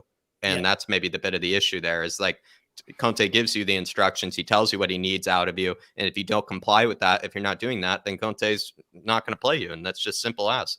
Yeah, no, couldn't agree more. Couldn't agree more. We'll just get through some of these super chats and then we'll continue on. But that's it on the Ndombele situation. Look, just my quick final thoughts on it is looking at Conte's words, I think it's a clear message out to Ndombele. You're going to start doing what I want you to do and not what you want to do. There's a team here and you have to fit into it. I'm not just going to put you in and build a team around you, which is maybe what Ndombele is probably expecting. Or is it a smokescreen? Who knows? But I do agree with Philip. I do think Winks will start. If it's not going well, he'll take him off and probably bring on Ndombele. But Dark Zone G says, in January, I hope we can get a few of De Ligt, Brozovic, Kessie, Vlahovic, De Vrij, or whatever you call him. In summer, go for Henderson, Kim Min-jae, Jong Woo-young, and Johnston, and Tony. Do you know what, Dark Zone G? Look, Henderson would be a keeper I probably would be looking at. Kim Min-jae, yeah, look, he's probably better than what we have, to be fair. Sam Johnston, good goalkeeper. I actually rate him. I think he's a very good shot stopper. Ivan Toney, look, I prefer Vlahovic over Ivan Toney, if I'm honest. I really would, if we could get him. Brozovic, I think he's unbelievable. And De Ligt, man, I love the kid. Absolutely love him. Jack, what's your quick thoughts here to Dark Sun G over all these players? I'll just go quickly with them. De Ligt, unfortunately, a bit unrealistic. I feel like, Brozovic, I think he's very realistic and we should get him this January. He seems like he wants to stay the whole time, though, this season. That's a bit unfortunate, but I feel like we could convince him. Kessié, also, I think we need to go after both at the same time. Can't settle for one. We need to get both. Vlahovic, like David said, much better than Ivan Toney, in my belief, especially Ivan Toney. Even the goal that he just scored the other day wasn't that impressive. It's actually a goalkeeper mistake by Kyle Darlow when I think about it as well. But then I would also definitely go after Kim Min-jae. Kim Min-jae has looked like an absolute monster. He's looked like an absolute monster. So big up Dark Sun G as always. I certainly would go after a lot of those players. De Vrij, has looked very good as well, but certainly. And then Jong Woo-young, just quickly, Jong Woo-young could be the perfect, I think, wing back alongside Emerson. He could probably play that wing back position alongside Emerson. Dark Sun G, kind of flip and switch between those two, and I feel like that'd be a recipe for success. So big up Dark Sun G. Big up Dark Sun G. He always has good player knowledge, that guy. True set you free. If Winks looks like Totti. Oh, Totti. I thought it was an abbreviation. If Winks looks like Totti today, then I'll buy a Conte throwback jersey for the Irish Hotspur. Yeah, look, I love a jersey, I have to say. Why not? But I don't think he'd be looking like Totti. I think that's a bit of a stretch, to be honest with you. Truth set you free. Maybe Toffee because he's easy to chew up. Maybe a bit like Toffee. But look, if he looks like Totti, I'm all for it. I really would like. Look, I just want him to perform. But look, every time I give him the benefit of the doubt, he starts to sit here and say, I want him to perform. I'm going to give him a fair chance. He always pisses me off within the first 2 minutes. So you better not do that today, the truth sets you free. And like you said, we need a dick in midfield, so you better find his inner dick. Dark Sun G with the super chat. Big up Dark Sun G. Really appreciate he's in with the big one. He says, maybe we can go for Isco. If the rumor of him being on the sell list for Real Madrid is true. Also, Conte worked hard for 2 weeks. So we will get rolling while Ole went on vacation, lost 4-1 and got sacked. Jack, I remember having this conversation with you. Remember, I think it was actually Monday when Ole flew out, and I said to you, it'd be very interesting to see how Tottenham get on compared to United. Yeah, I was actually, the only reason I gave Ole the benefit of the doubt, also because I want to give him the benefit of the doubt, so that he didn't get sacked. But, I guess that was too late. I thought maybe Ole went on vacation just because the majority of the United players were all called up to the national team. So he didn't really actually have too many players to work with. When you really think about it, he should just stuck at home, kept to the shoe shining, maybe went to the tactics board as well, to figure out what he needs to do better. But going after Isco is not a bad shout. I feel like that guy has really dropped off because he's just not really well favored by a lot of the managers. It seemed like Zidane didn't really like him. For a time, Ancelotti really liked him. But at one point, Isco really was one of the best midfielders in all of Europe. If we're looking for a tempo setter, if we're looking for someone that can control games, can also be able to open up the defense in very unique ways, Isco certainly is a good alternative. I would say as well, he's actually a bit similar to Tanguy and Ndombele when you think about it. Isco, very, very similar kind of player. So if we give up on Tanguy or if we give up on a Dele Alli or a Gio, actually, when I think about it, Isco would be a much better alternative to someone like Gio.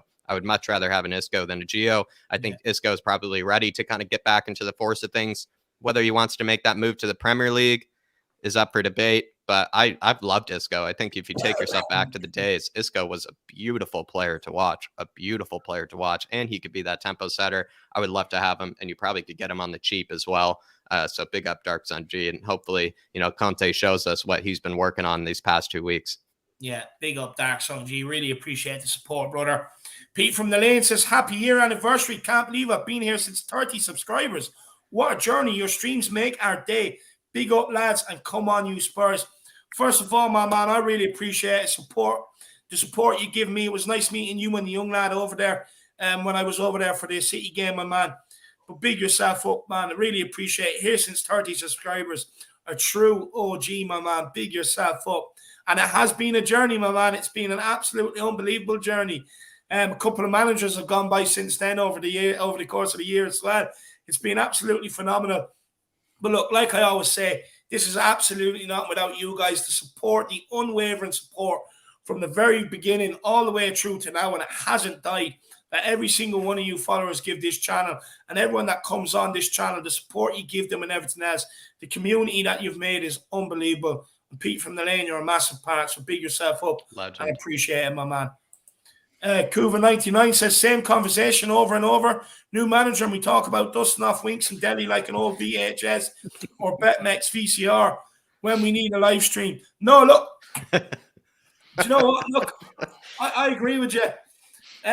Look, I don't want Winks to play. I don't think Winks, Delhi, and players like that should be given another chance. But at the end of the day, he's going to up until January, isn't he, Kuva? You know what I mean? Jack, what would you say to Kuva? No, it is like dusting off a VCR or something like that. But, or even the VHS, luckily I am old enough to actually know those references because I did actually get to play with those, before they all got taken away. But Kuva, I feel like, it's said before by John Cooper, you basically with Winks, it's like a whole new clock is set for him. He gets a whole new clean slate when he probably shouldn't. And we just have to go through it all over again. But maybe just this time with Antonio Conte, we might see a better version of Winks, and maybe that's what we're being optimistic about. At the end of the day, we know that we shouldn't be playing Winks. We know that we shouldn't be playing Delhi. But when they do play, when we show up for that watch along, David and I, we still hope for the best because we just want our club to win at the end of the day. We just want our club to win, and we will give them maybe all the support that they need. But when they do prove us wrong time and time again, or I guess prove us right, it is very frustrating. But hopefully we can get rid of that VHS and VCR and just send it out over to the secondhand store and see what they have to do with it. And just reading the last part, when we need a live stream. Look, I don't know whether you're suggesting we're doing this because we want to do a live stream. It's not the case. At the end of the day, either or are going to be playing skip suspended.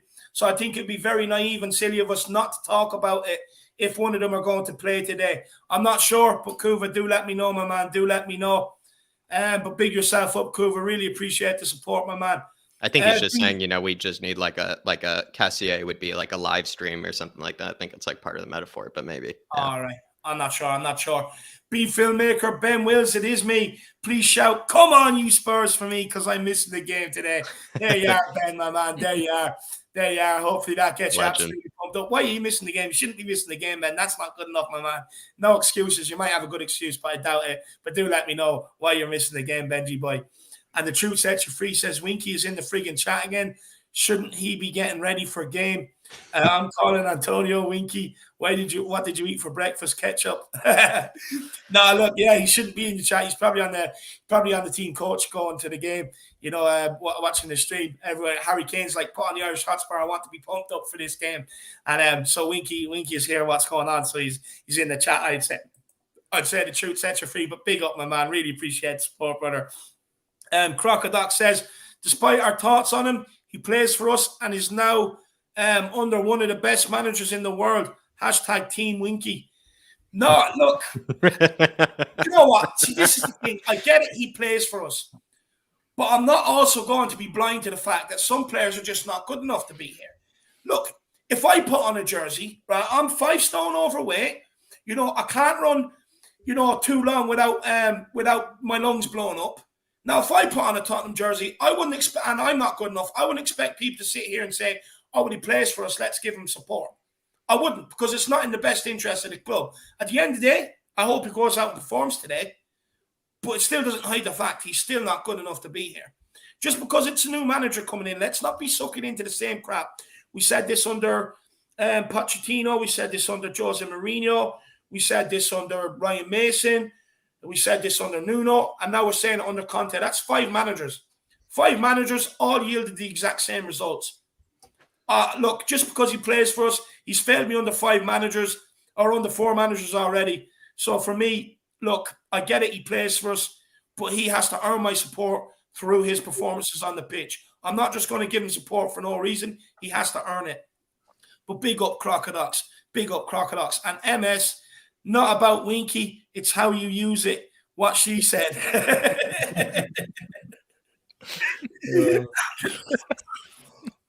Oh, absolutely love it. Absolutely love it. That's brilliant. That is brilliant. Big up MS. You're making me die here. You're making me die. Look, we'll go to you, Philip. How important is it that no matter who starts today, instead of Romero and Skip, whether it be Winks, Sanchez, Ndombele, Roden, it doesn't matter, that they take the opportunity that's given to them today? Yeah, oh yeah, absolutely. I mean, the expectation today is very high. You know, there's going to be 60,000 people that are expecting a performance, and those players will have to react to that. I mean, if they don't, I mean, good God. I mean, if you can't get excited, get pumped up for a game like this, your manager's first game at home in the league. Okay, I'm discounting the Vitesse game because he was only in charge 5 minutes. He hardly even knew what the names of the players at that stage. Now he's at a couple of weeks with them. So they would need to be tuned in, turned on, pumped up, ready to go, die for the badge if needs be. And let's face it, that's what Conte expects them to do. You know, he will accept nothing less, only 110% effort today. So that's why I'm expecting a hugely, hugely impressive, not use the word impressive, improved performance on our previous home games in the league. And I mean, we've got a few very winnable games coming up now. So I think by Christmas, all being well, our league position could be an awful lot more healthy than it is at the minute. Yeah. No, 100%. I couldn't agree more. Quickly, Kuva, I do apologize. Maybe I did get a bit sassy. I didn't understand the reference. Look, you know me, my man. I'm not the most intelligent. I'm nowhere near as intelligent as you. And he just says, no, I'm comparing using old equipment in our team when we need to be moving forward the modern tech. Yeah, no, I get you now. My man. Look, I'm just not as intelligent as you. It takes me a while, Kuva. But big yourself up, my man. Big yourself up. Dermot, you know, saying to you, how important is it that these guys take their chances? No more complaining after this. They're being given a chance. It's up to them to take it. They've got to take it. If they don't, then that's it. This is the last chance, really last chance. Down the deep hole, down the well, salute. I mean, how many more chances do they need? You know, if you can't get up for a game of football playing for your club, I mean, like you, David, I'm overweight. I'm not well. You know, we're all 4 of us. If we were given that jersey for Tottenham, we would run through a brick wall. And that's what these players have to do today. They have to run through the brick wall for the badge. And they owe the fans a performance.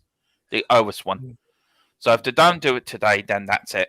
But they should be up for this. Yeah. They should be playing for free. Yeah. No excuses. No excuses at all. I agree with you. Dark Song G says Winky could be shipped with Delhi to Newcastle as a 1+1 buy one get one free deal. Couldn't agree more, Dark Song G. I could not agree more, my man. Look, Black Friday sale. When you think about it, yeah, Cyber Monday as well, Jack. Don't forget about Cyber Monday, the Monday after as well. We have 2 opportunities. Then we have Thanksgiving this week and Christmas. So let's see, we 4 big days that we can try and get rid of them. No better time to buy the dead weight. Big up, Dark Song G. What a man. What a man. That's funny. The truth sets you free says, can we throw Dyer and Sanchez in that soccer mum caravan to Newcastle? No, 100%. 100%. You know, look, Sanchez and Dyer, I just worry about so badly because they're prone to switch offs along with Ben Davies. I'm not going to lie, the back three does worry me today.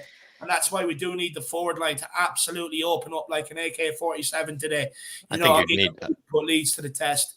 I think you need a sprinter, like a Mercedes sprinter, like a full freight train or something like that to ship out all the deadwood. Seriously, I mean, just one SUV won't do the trick. Those are only 5-6 seaters when you think about it. You need like an 8 or 9 seater, 10 seater, even a 14 seater when you think about it. So probably going to have to go for the sprinter, Truth, or maybe even just a full freight line truck, something like that of some sort, big GMC.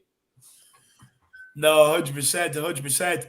And then Michael Rogers, he wants to know why we became Spurs fans. Look, quickly, nuts and bolts of the story is me out lad. You know what I mean? That's why I'm a Spurs fan, Jack. Oh, sorry, I'm now reading it. But yeah, what made me a Spurs fan to a degree over in the US, we kind of just, pick a team that, kind of meets the eye. I probably was the Gareth Bale kind of era when Gareth Bale was just smashing them in left and right, especially that Man United goal that he scored against, the likes of Rio Ferdinand and Vidic and whatnot was honestly unbelievable for me. Just watching him, have that fantastic brace against Man United, that probably what won me over. But that's now not too long ago when you think about it. Those are the days of 2012, 2011.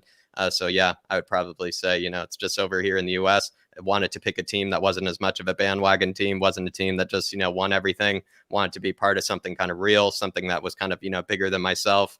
And, I didn't want to become also another Liverpool fan or another Man United fan or Chelsea fan or, scum fan that, just kind of relive the glory days and whatnot. Like I wanted to be somebody that actually was a bit more outside the box. And also because I liked the football that Spurs were playing at the time as well. So that's all it is. For me, it's probably not as exciting. Philip, how'd you become a Spurs fan? 2 words: Jimmy Greaves. Oh, nice. That was it. Yeah. Just caught Jimmy my Greaves. imagination when I was a young kid, and he was knocking them in, and I says, "That's the team for me." And that's been that way for the last 125 years, nearly. But it feels that long, anyway. That's for sure. You're doubling up on your age there, Philip. You're doubling up on it, my man. Dermot, how'd you become a Spurs fan? Through my uncle, and also I was born in Tottenham. Though I'm Irish, I was born in Spurs, so I was a Spurs baby since the day I was born. So only one team for me. Now, there you have it, Michael Rogers. Hope that satisfies you, my man, but big yourself up, big yourself up. Everybody, continue to smash that like button, smash that subscribe button if you are. I know the big push to 5K is on, but big yourselves up, everyone. I hear Arsenal, absolutely love the name, absolutely brilliant, brilliant, brilliant, brilliant. A team that moves and thinks as one unit is far more powerful than individual talents. Jack, we always say there's always someone smarter than us in the chat. You have Kuva, whose brains, your truth sets you free, Dark Sun G, everybody. There's loads of them in the chat. They're all smarter than us. And here's another one. He basically summed up what we all spoke about right here in one great quote.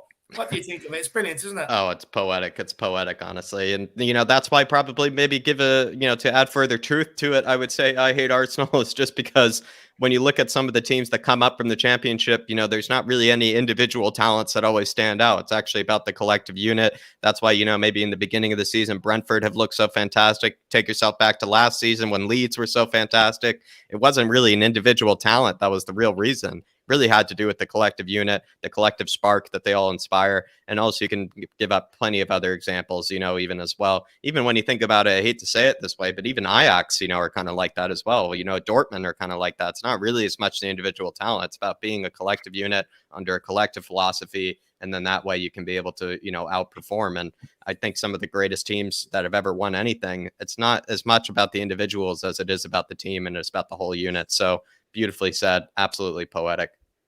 No, it is absolutely poetic. It's absolutely brilliant. Big up, I hate Arsenal. Really appreciate the support, my man. Really appreciate the support. And the truth sets you free. Irish Hotspur made me a Spurs fan. His passion on We Are Tottenham TV made me mad for Spurs. Yes, come on, my man. That's what I'm talking about. I knew it would pay off one day. I'm absolutely buzzing and over the moon to hear that. The truth sets you free. What a guy. What a man. I'm absolutely buzzing to hear that. I knew it would pay off. My infectious enthusiasm. It's brilliant. Come on. Big up the truth, set you free. You made my day, my man. And I'm saying that on We Are Tottenham TV today on the pre-match bump up as well. Find more people like you. I'm sure you have a little club, where you just don't know who to support. Tell them to come in and tune in to Truth Set You Free. I convert them, my man. Absolutely love to hear that. That's brilliant. That is class. But look, we'll go to you, Jacko, with this one. Some have said that this should be an easy match for Spurs. But no match has been easy for any team versus Leeds this season or last season. Do you think this would be a harder test than it is on paper? I think it will be. That's why I've kind of stuck with the 1-0s or, the 2-1s and things like that. I would love to be proven wrong, but, I think you go through the entire season basically until maybe the first match against Leeds. I don't think there's a team that's really put like more than 3 past them when you think about it. There's barely been any teams that even put like, more than 2 past them so it's just they weirdly haven't conceded too many this season. They've weirdly kind of kept every game quite close, quite intense.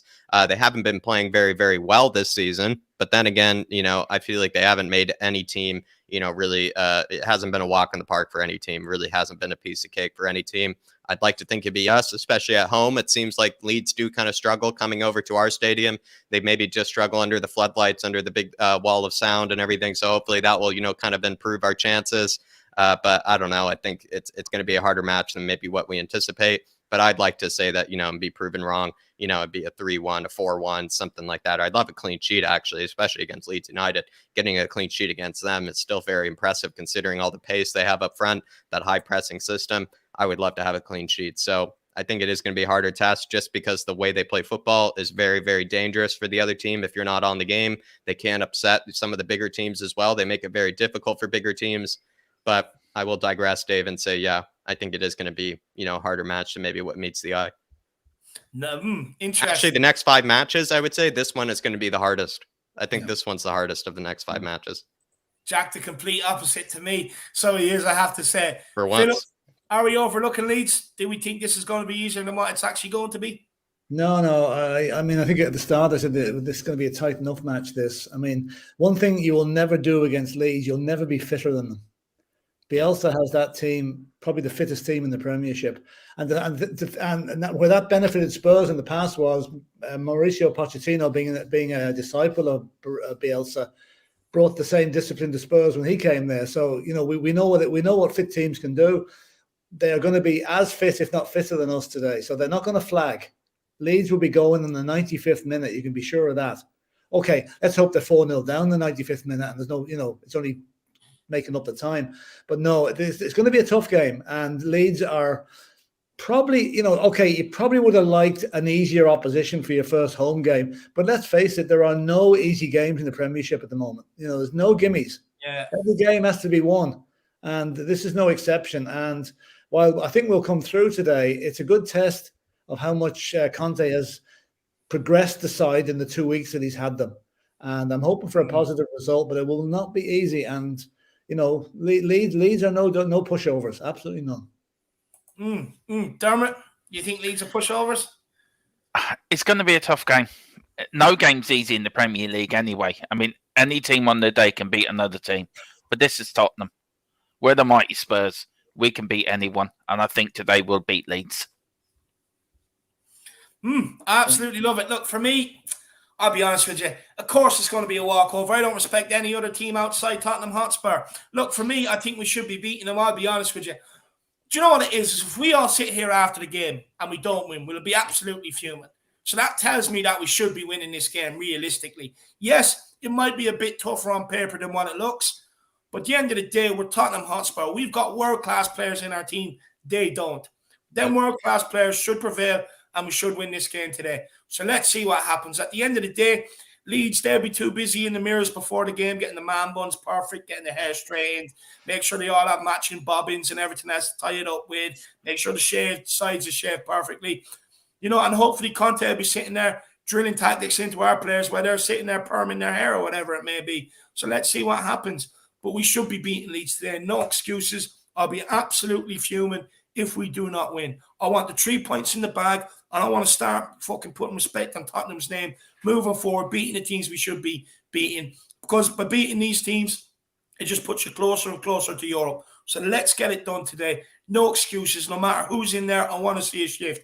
Harry Kane, I want to see a shift. Son, he will put in a shift. Lucas, he will put in a shift. Højbjerg, he'll put in a shift. Winks, I want to see him put in a shift. Everybody, I want to see them as I want to see a lot of chances created as well.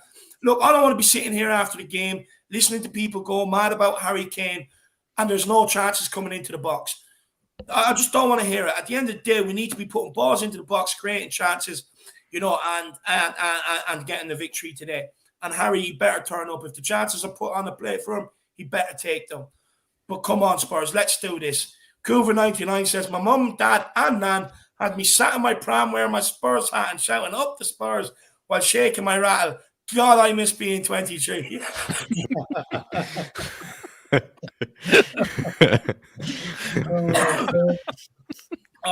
That's absolutely brilliant. I only made it out of the crib a few years ago. But there you are. Take You can just see the beard, long beard. With a miniature beard of the miniature goatee. Cougar with the miniature beard, go and give me the rattle. I absolutely love it. And his little flat cap as well. yeah, with the flat cap on his stand. Absolutely love it. Big up Cougar. He's a good man for the jokes. I have to give it to him. He does crack me up. And he always gets me when I'm least expecting it too. He times it to perfection. Big up Cougar. Jack, we'll go back to you. Reggie loves to bomb forward and can often leave the space behind him exposed. If we lose the ball unexpectedly, Rafinha will be on the same, the playing side, the same side as Reguilon and Ben Davies. Is this a real test for Ben Davies' defensive capabilities, considering he will find himself one-on-one with Rafinha an awful lot? I mean, listen, if Ben Davies, comes out with a clean sheet or not too many scary moments against Rafinha, I might, start to hop on maybe the Conte kind of revival of Ben Davies, train. Seriously. I mean, I would be very convinced. I think this is going to be a real test for him just because Reguilon has been our most creative player this season. There's just no other way about it. He has the most assists in our team, most goal creating actions in our team. You just have to take that into consideration. Reguilon loves to bomb forward. He loves to get up and down the pitch. That does mean then when we lose the ball in a bad position, that will mean that then Reguilon will have to probably abandon Ben Davies, and that could lead then Rafinha being one-on-one with Ben Davies, which just screams disaster. It just screams nightmares, but I just really hope if Ben Davies were to prove me wrong, if he were to have a decent, defensive performance against Rafinha, I would say he could have a good performance against virtually anyone because I do rate Rafinha that highly. I rate him that highly. If he has a good performance against Rafinha, then I can say maybe Ben Davies' career has been revitalized or rejuvenated by the likes of Antonio Conte. So all the best of luck to Ben Davies tonight, especially when Reguilon bombs forward and maybe leaves, all that space in behind for Rafinha to run at him. No, 100%. Dermot, look, we know with Ben Davies, you see a player galloping down the wing, you're looking for Ben, and you'd find Wally quicker. Can Ben Davies step up and improve that he has the one-on-one capabilities to deal with some of the most threatening wingers in the league? I hope so. I don't think he can, but I hope so. And like Jack, if he does do it, then I'll be on the same train Jack's on. Because if anyone can turn a play around, it's Conte. But I have my very big doubts. But I'd like to be proven wrong. But we have to wait and see. But do you know what I mean? That every time it just gives me that every time Davies gets the ball, he scares me. There's a mistake in them. Like Dyer, there's a mistake in them. I'm just I don't know. I hope he proves me wrong, but I don't know. Sorry for that answering your question, but I just don't know. No, look, we'll wait and see. Look, I'll be honest with you. I do fear it today. I do fear it. Look, just judging on what Ben Davies, what I've seen before, you're like I said, you see a player galloping down the wing, you're like, I'm pretty sure Ben Davies should be in that video shoot there. Where is he? And then, he's usually hiding behind Eric Dyer or something like that. So we'll wait and see what happens. But look, we'll go to Philip. Philip, we'll go to you first with this one. Marcelo Bielsa's style of man-to-man football always yields space for central players to have strikes on goal, as beating their marker usually opens up a pathway to goal. Bruno Fernandes versus Leeds in central areas. 4 shots, 3 on target. Dominic Calvert-Lewin, 4 shots, 4 on target. Sadio Mane, 10 shots, 2 on target. Mikel Antonio, 7 shots, 3 on target. And Armando Broja, 5 shots, 3 on target. Have racked up multiple shots from a central area against Leeds this season. Harry Kane returned to form over the international break, scoring 7 goals in 2 games. With all the stats I mentioned, do you think Harry Kane can explode today? And by the way, I'm so proud of that question, Philip, so please give me the best answer. Well, I mean, you can be sure that both Harry Kane and Conte are well aware of that stat that you read out. In fact, they probably dug even deeper into it, knowing how the detail that Conte goes into. So I would say Harry Kane will have one instruction today, is to stay up central and take your chances. And I think today, if Harry Kane gets chances, I mean, the way he was burying them for England, okay, he got a couple of scuffers that went in. But it's those scuffers that go in that can boost up your confidence for the next match. So I am fully expecting Harry Kane to be peppering that one, not peppering, to get at least 3 or 4 shots away today. and hopefully a couple of them will hit the back of the net, because he owes us one. He's only had one goal for Spurs this season, which was that little dink against Wolves. Wolves, yeah, which was, would have been disallowed. It would have been offside only for VAR, so we have to thank VAR for that one. And, so no, I'm expecting Harry to come back all guns blazing today. He's had 3 days under Conte since he came back. He'll know exactly what to do. So I think we'll see a totally focused Harry Kane today. Now, I know, put a caveat there, we've said it for the past 3 or 4 matches, we expect Harry Kane to turn up, and he hasn't. But it's going to happen someday, and I have a feeling it's going to be today. And if not today, the matches that we have coming are certainly right up his alley, because neither Burnley, Brentford or Norwich have got the defence to cope with Harry Kane on his game. Yeah, I couldn't agree more with that, Philip. I could not agree more. Jack, do you think Conte would have been saying to him the last couple of days, Kane, just stay in central areas, when the ball comes, shoot? No, I think that we even broke that down last night. This is the best match for Harry Kane to have a good match. It really is. It's the best opportunity, because he will find space, because with that man marking sort of system, it means he can basically drag somebody off of, their position. He can just spin them in the way that Harry Kane does. He can find a ball in behind for Sonny. I think that's going to happen at some point today. Mm-hmm. And then as well, that if he also finds a moment where he can just be sitting at the top of the 18 or inside the 18, and someone will have to, maybe lose their marker and have to go after someone else, because with that high pressing system, just leaves so much space in the middle, like you said, David. So I just feel like Harry Kane, like Philip said earlier, has to stay in those central areas, maybe have a shot from distance as well. Someone mentioned in the comments, they do allow a lot of shots from distance. I definitely agree with that. He just has to have his shooting boots on, David, and we all know Harry Kane will have his shooting boots on, and he just needs to take a few cracks over at Meslier, and hopefully, he can bang one in.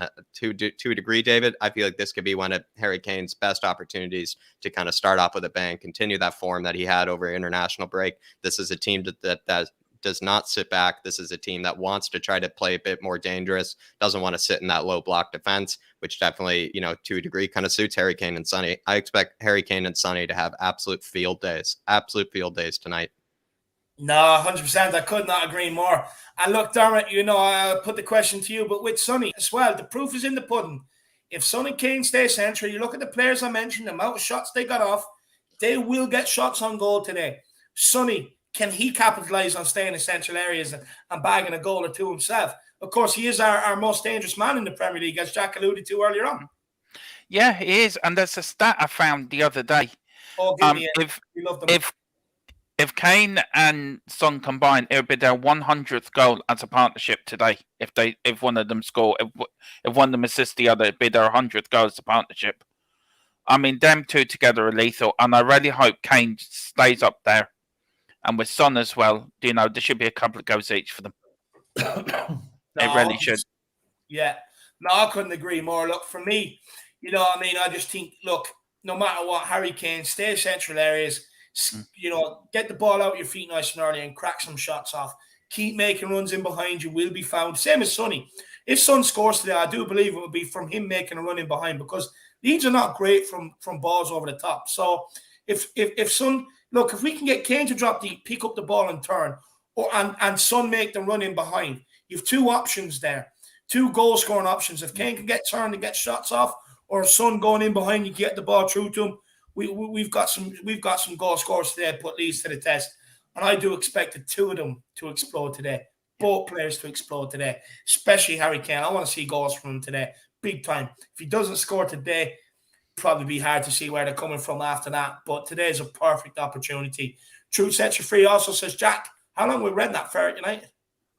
Probably longer than maybe Ole does, considering they give, a lot of people, plenty of time over there. But, I'd much rather, they sign, someone that's as underwhelming as, Ole Gunnar Schuschneider was. Maybe they signed someone like, Nuno. Maybe they signed Harry Redknapp. Basically, any former Spurs manager, honestly, it'd be pretty great if they signed, except for Pochettino. So, yeah, I hope he fares well. And kind of the same way that Ole Gunnar Schuschneider fared well over there. Not too good, not too great. But not shitty enough that they sack him, too early. The right kind of Schuschneider kind of level. No, 100%. True set you free. See, Spurs supporters, eat your gnomes. Or is that, I don't know, G-bombs. Mm-hmm. Eat your G-bombs. Greens, beans, onions, mushrooms, berries, seeds, super immune foods. Famous Google it. Everywhere we go. No, 100%. All the healthy options there, my man. You know, the fruit and veg, some of your 5 of the day. Seeds, great for releasing slow energy as well. Berries is always good for you, to be fair. I do love berries, whether it's a drink, whether it's a yogurt, or whether it's a smoothie. I just love berries, my man. So big up the truth sets you free. I have to echo that. Everybody getting the nice healthy stuff into you. That's probably what I should have had this morning instead of a can of fizzy. I should have probably got up 10 minutes earlier and made a smoothie. To be honest with you, the truth sets you free. Big yourself up though, my man. Faz Radfar, in Romero's absence, Conte's focus will be on attack. I surely hope so, brother. I surely hope so, Faz. Look, it could be a case where we have to outscore them today. So let's go and do it. We have the players to be able to do it 100%. So look, it depends on how quick Højbjerg and Skip can get that ball from midfield up to the forward line. Last thing we want is to be giving it to Kane and Son in positions where they have 10, 11 men back behind the ball, and you're leaving them way too much to do, way too much to kind of break down. So look, we'll see what happens, Faz, but hopefully that is the case today, my man.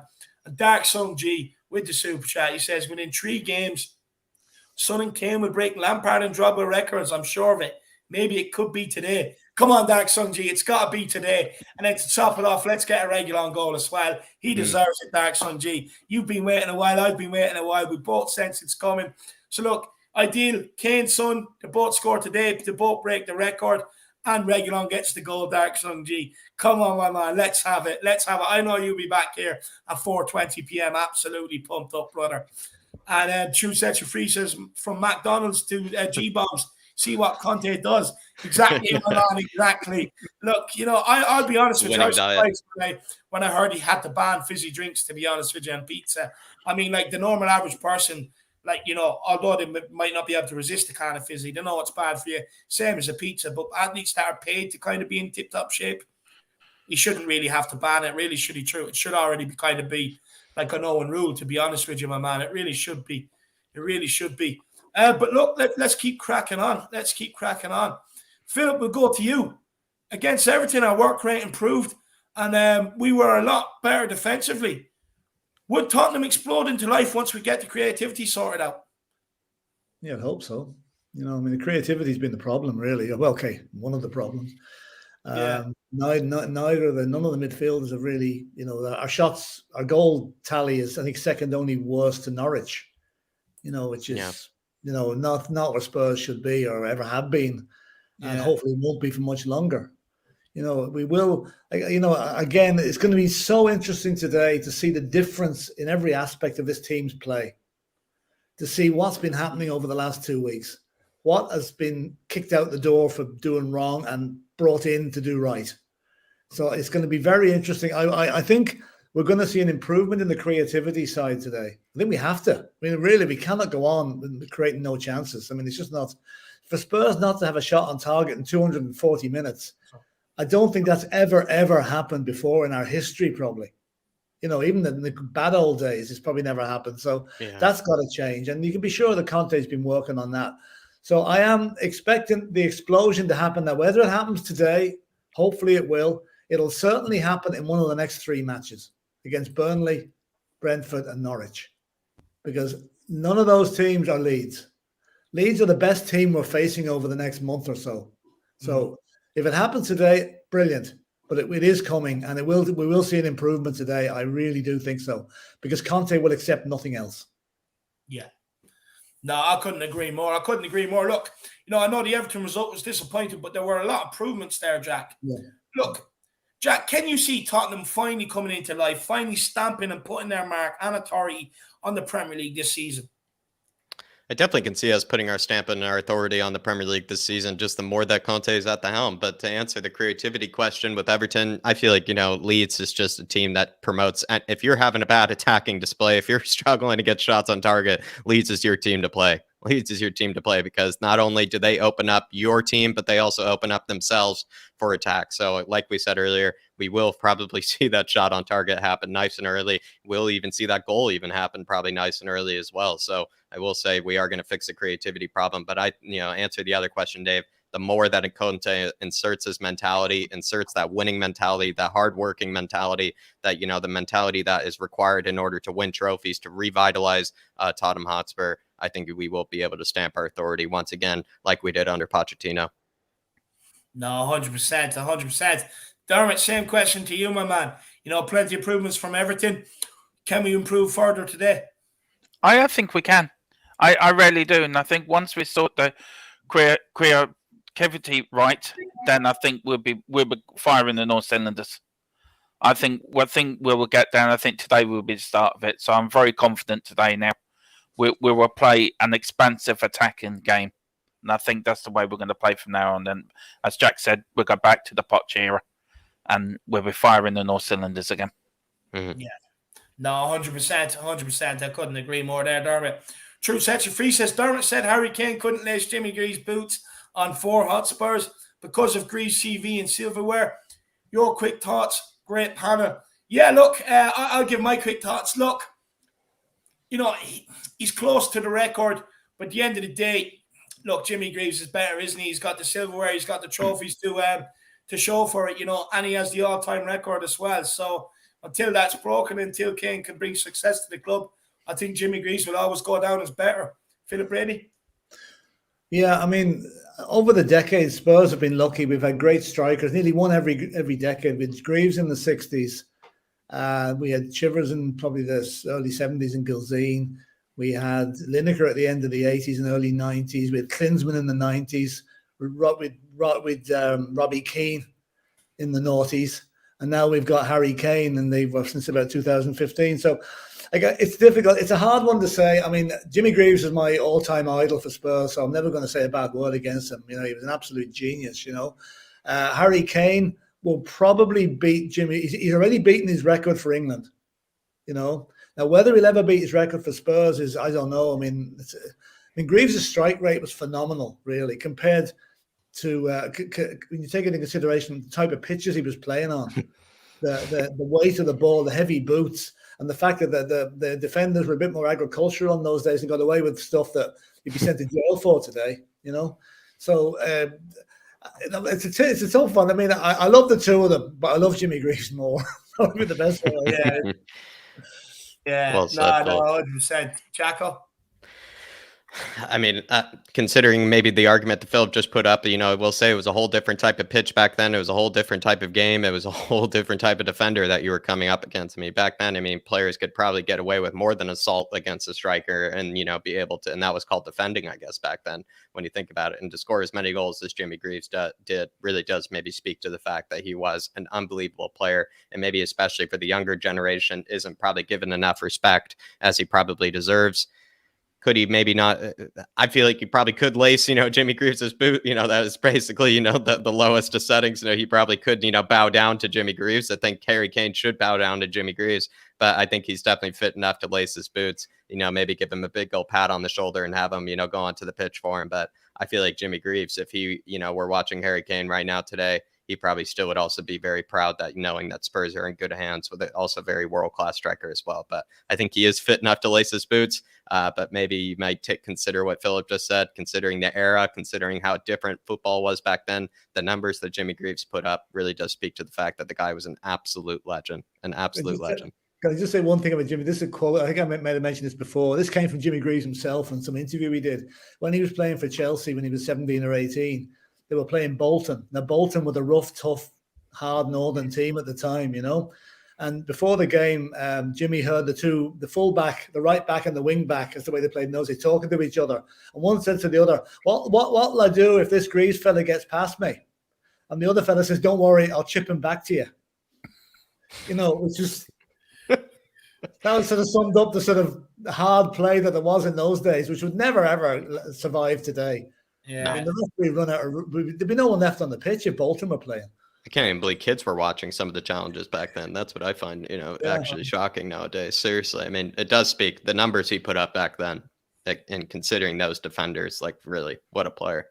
No, unbelievable. And Dermot, what's your thoughts, my man? I stand by my words for what I said down there.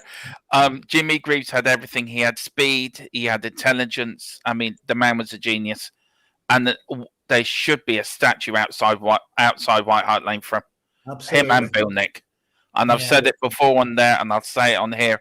We need to start a campaign to get a statue for Bill Nick and Jimmy Greaves outside Tottenham Hotspur Stadium, because Jimmy Greaves was a genius. I mean, if he was playing now, he would score. He'd be scoring over 1,000 goals on the whole career if he was playing now. But I stand by what I said. Harry Kane wouldn't be fit to lace Jimmy's Greaves boots. Sorry, I know you're a big Harry Kane fan. No, I answered that. I already gave my answer. Yeah. Look, until Kane breaks the record and brings also trophies, he can't claim to be better. That's what I say. That's what I say. But look, lads, it is that time of the afternoon again. Let's get the score predictions. Everybody, get your score predictions in, and do let me know what your score predictions are today. But look, we'll go with Philip. Philip, what's your score predictions, my man? I'm sticking to what I said earlier. I'm going to go 2-1 to Spurs with Harry Kane and Son to score. No, absolutely love it. Absolutely love it. Dermot, what's your score prediction, my man? I'm actually going to go for the same score that we beat Leeds back in 92-93, 4-0. Kane with 2, Son with 1, and Reggie will get his first goal today. I absolutely love it. Absolutely love it. Benji, my man, you go and enjoy the game, brother. You enjoy that game. Sing for Harry Kane for me, Benji, boy. Big yourself up. Can't wait to do the pump up, brother. Jack, what's your score prediction, my man? 2-0, Harry Kane and Sonny. Simply said. I want to see a clean sheet as well. Really want to see a clean sheet against Leeds. That'd be spectacular. Much harder, much easier said than done. No, absolutely love it. Absolutely love it. Do you know what? I did go 3. I think I went 3-1 on the on the fan show over on Tottenham TV. I think I'm going to change it. I really do. I think I'm going to go 4-1 Tottenham. I do think Leeds will score. Rafinha might score. But look, I honestly, I know all the stats and everything are telling me otherwise. I do feel like we're going to explode on some teams shortly. And we are better. We have better players than what the stats suggest. And today could be the day. Look, Leeds, they're going to leave themselves open, especially if we can get a hold of the ball, play around them, not be nervous, just play good possession football, play through them. You will get the chances. Son's going to come to life. Harry Kane's going to come to life. And Reguilon's going to score. Let's have it. Let's have it. But look, Philip, if people do want to communicate with you, where can people find you, my man? I'm just on Twitter. It's at Spurs2212. No, there you are. Get over there on Twitter. Get Adam and get the conversations rolling. Dermot, my man, where can people find you? They can find me on Twitter on Tottenham Tantrum. Also find me on the 4 Hot Spurs with Phil, Josh and Chris on Josh the Tottenham Guy. And also you will find me tomorrow night at 5:30 on Tottenham Tantrum Gold we're doing a re-watch along of the 61 Cup Final. So we're doing that from 5:30 tomorrow. But everyone, please subscribe to David. And I just want to wish you both happy anniversary. If it wasn't for you two, I wouldn't be where I was. Me and Phil wouldn't be on here. You come from We Are Tottenham TV. We've come from you. So absolutely. we can't thank you enough. You've seen us through dark times, good times, bad times. We're a family here, and we owe everything to you two. So thank you very much indeed for everything you do, and you're very appreciated and loved. Yeah, second all that. Well said, Dermot. Well said. Look, lads, I really appreciate it. Thank you very much. Thank you. I really do appreciate it. I don't know how to take these sort of words, but thank you.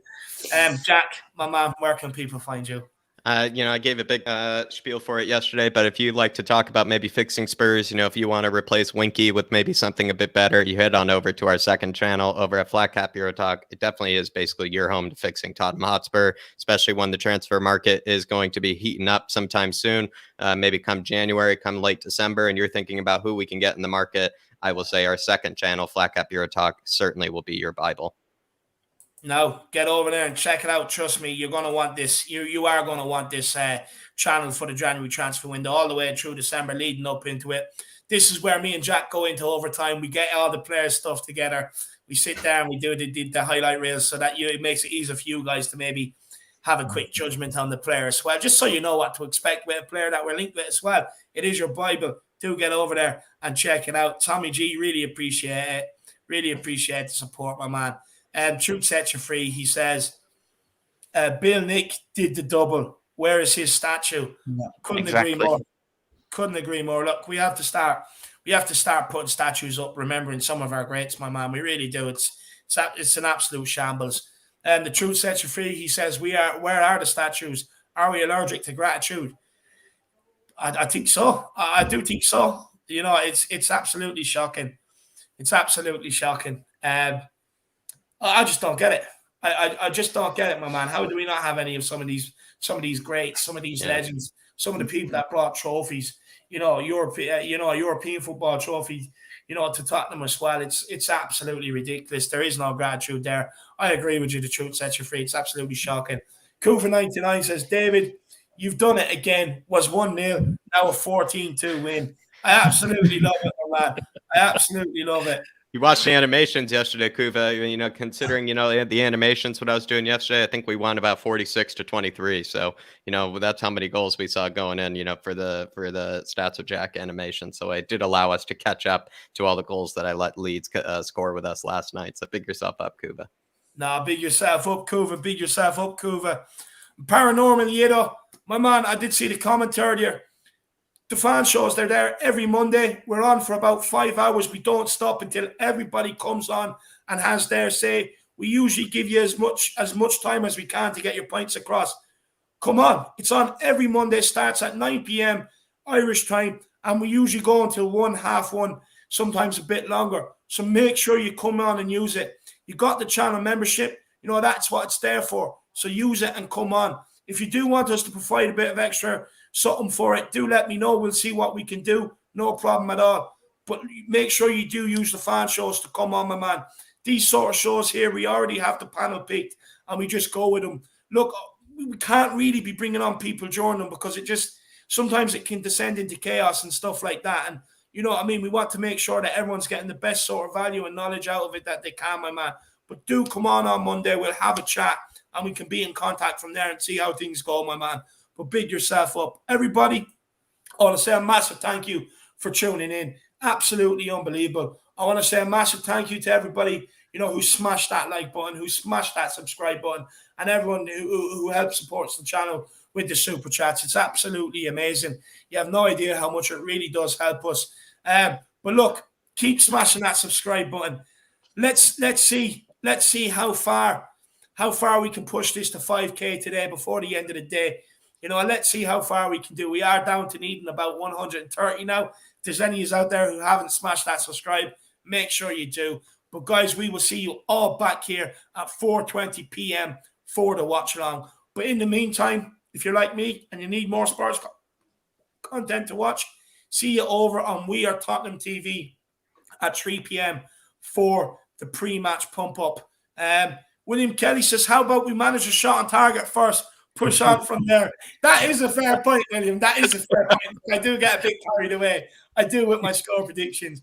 But look, hopefully we can get that shot on target inside the first 2 minutes and pump them. When we get that shot on target, pour yourself a bit of the captain there, William Kelly, because that's what you deserve. You've gone so long, you know, without a shot on target. You might as well celebrate it when we get a shot on target. We'll be celebrating it, you know, really feel like a goal. We'll celebrate it like a goal, having a shot on target. Big yourself up, William Kelly. Absolute legend. Love also the realist of the Harris Army, the absolute realist of the Harris Army.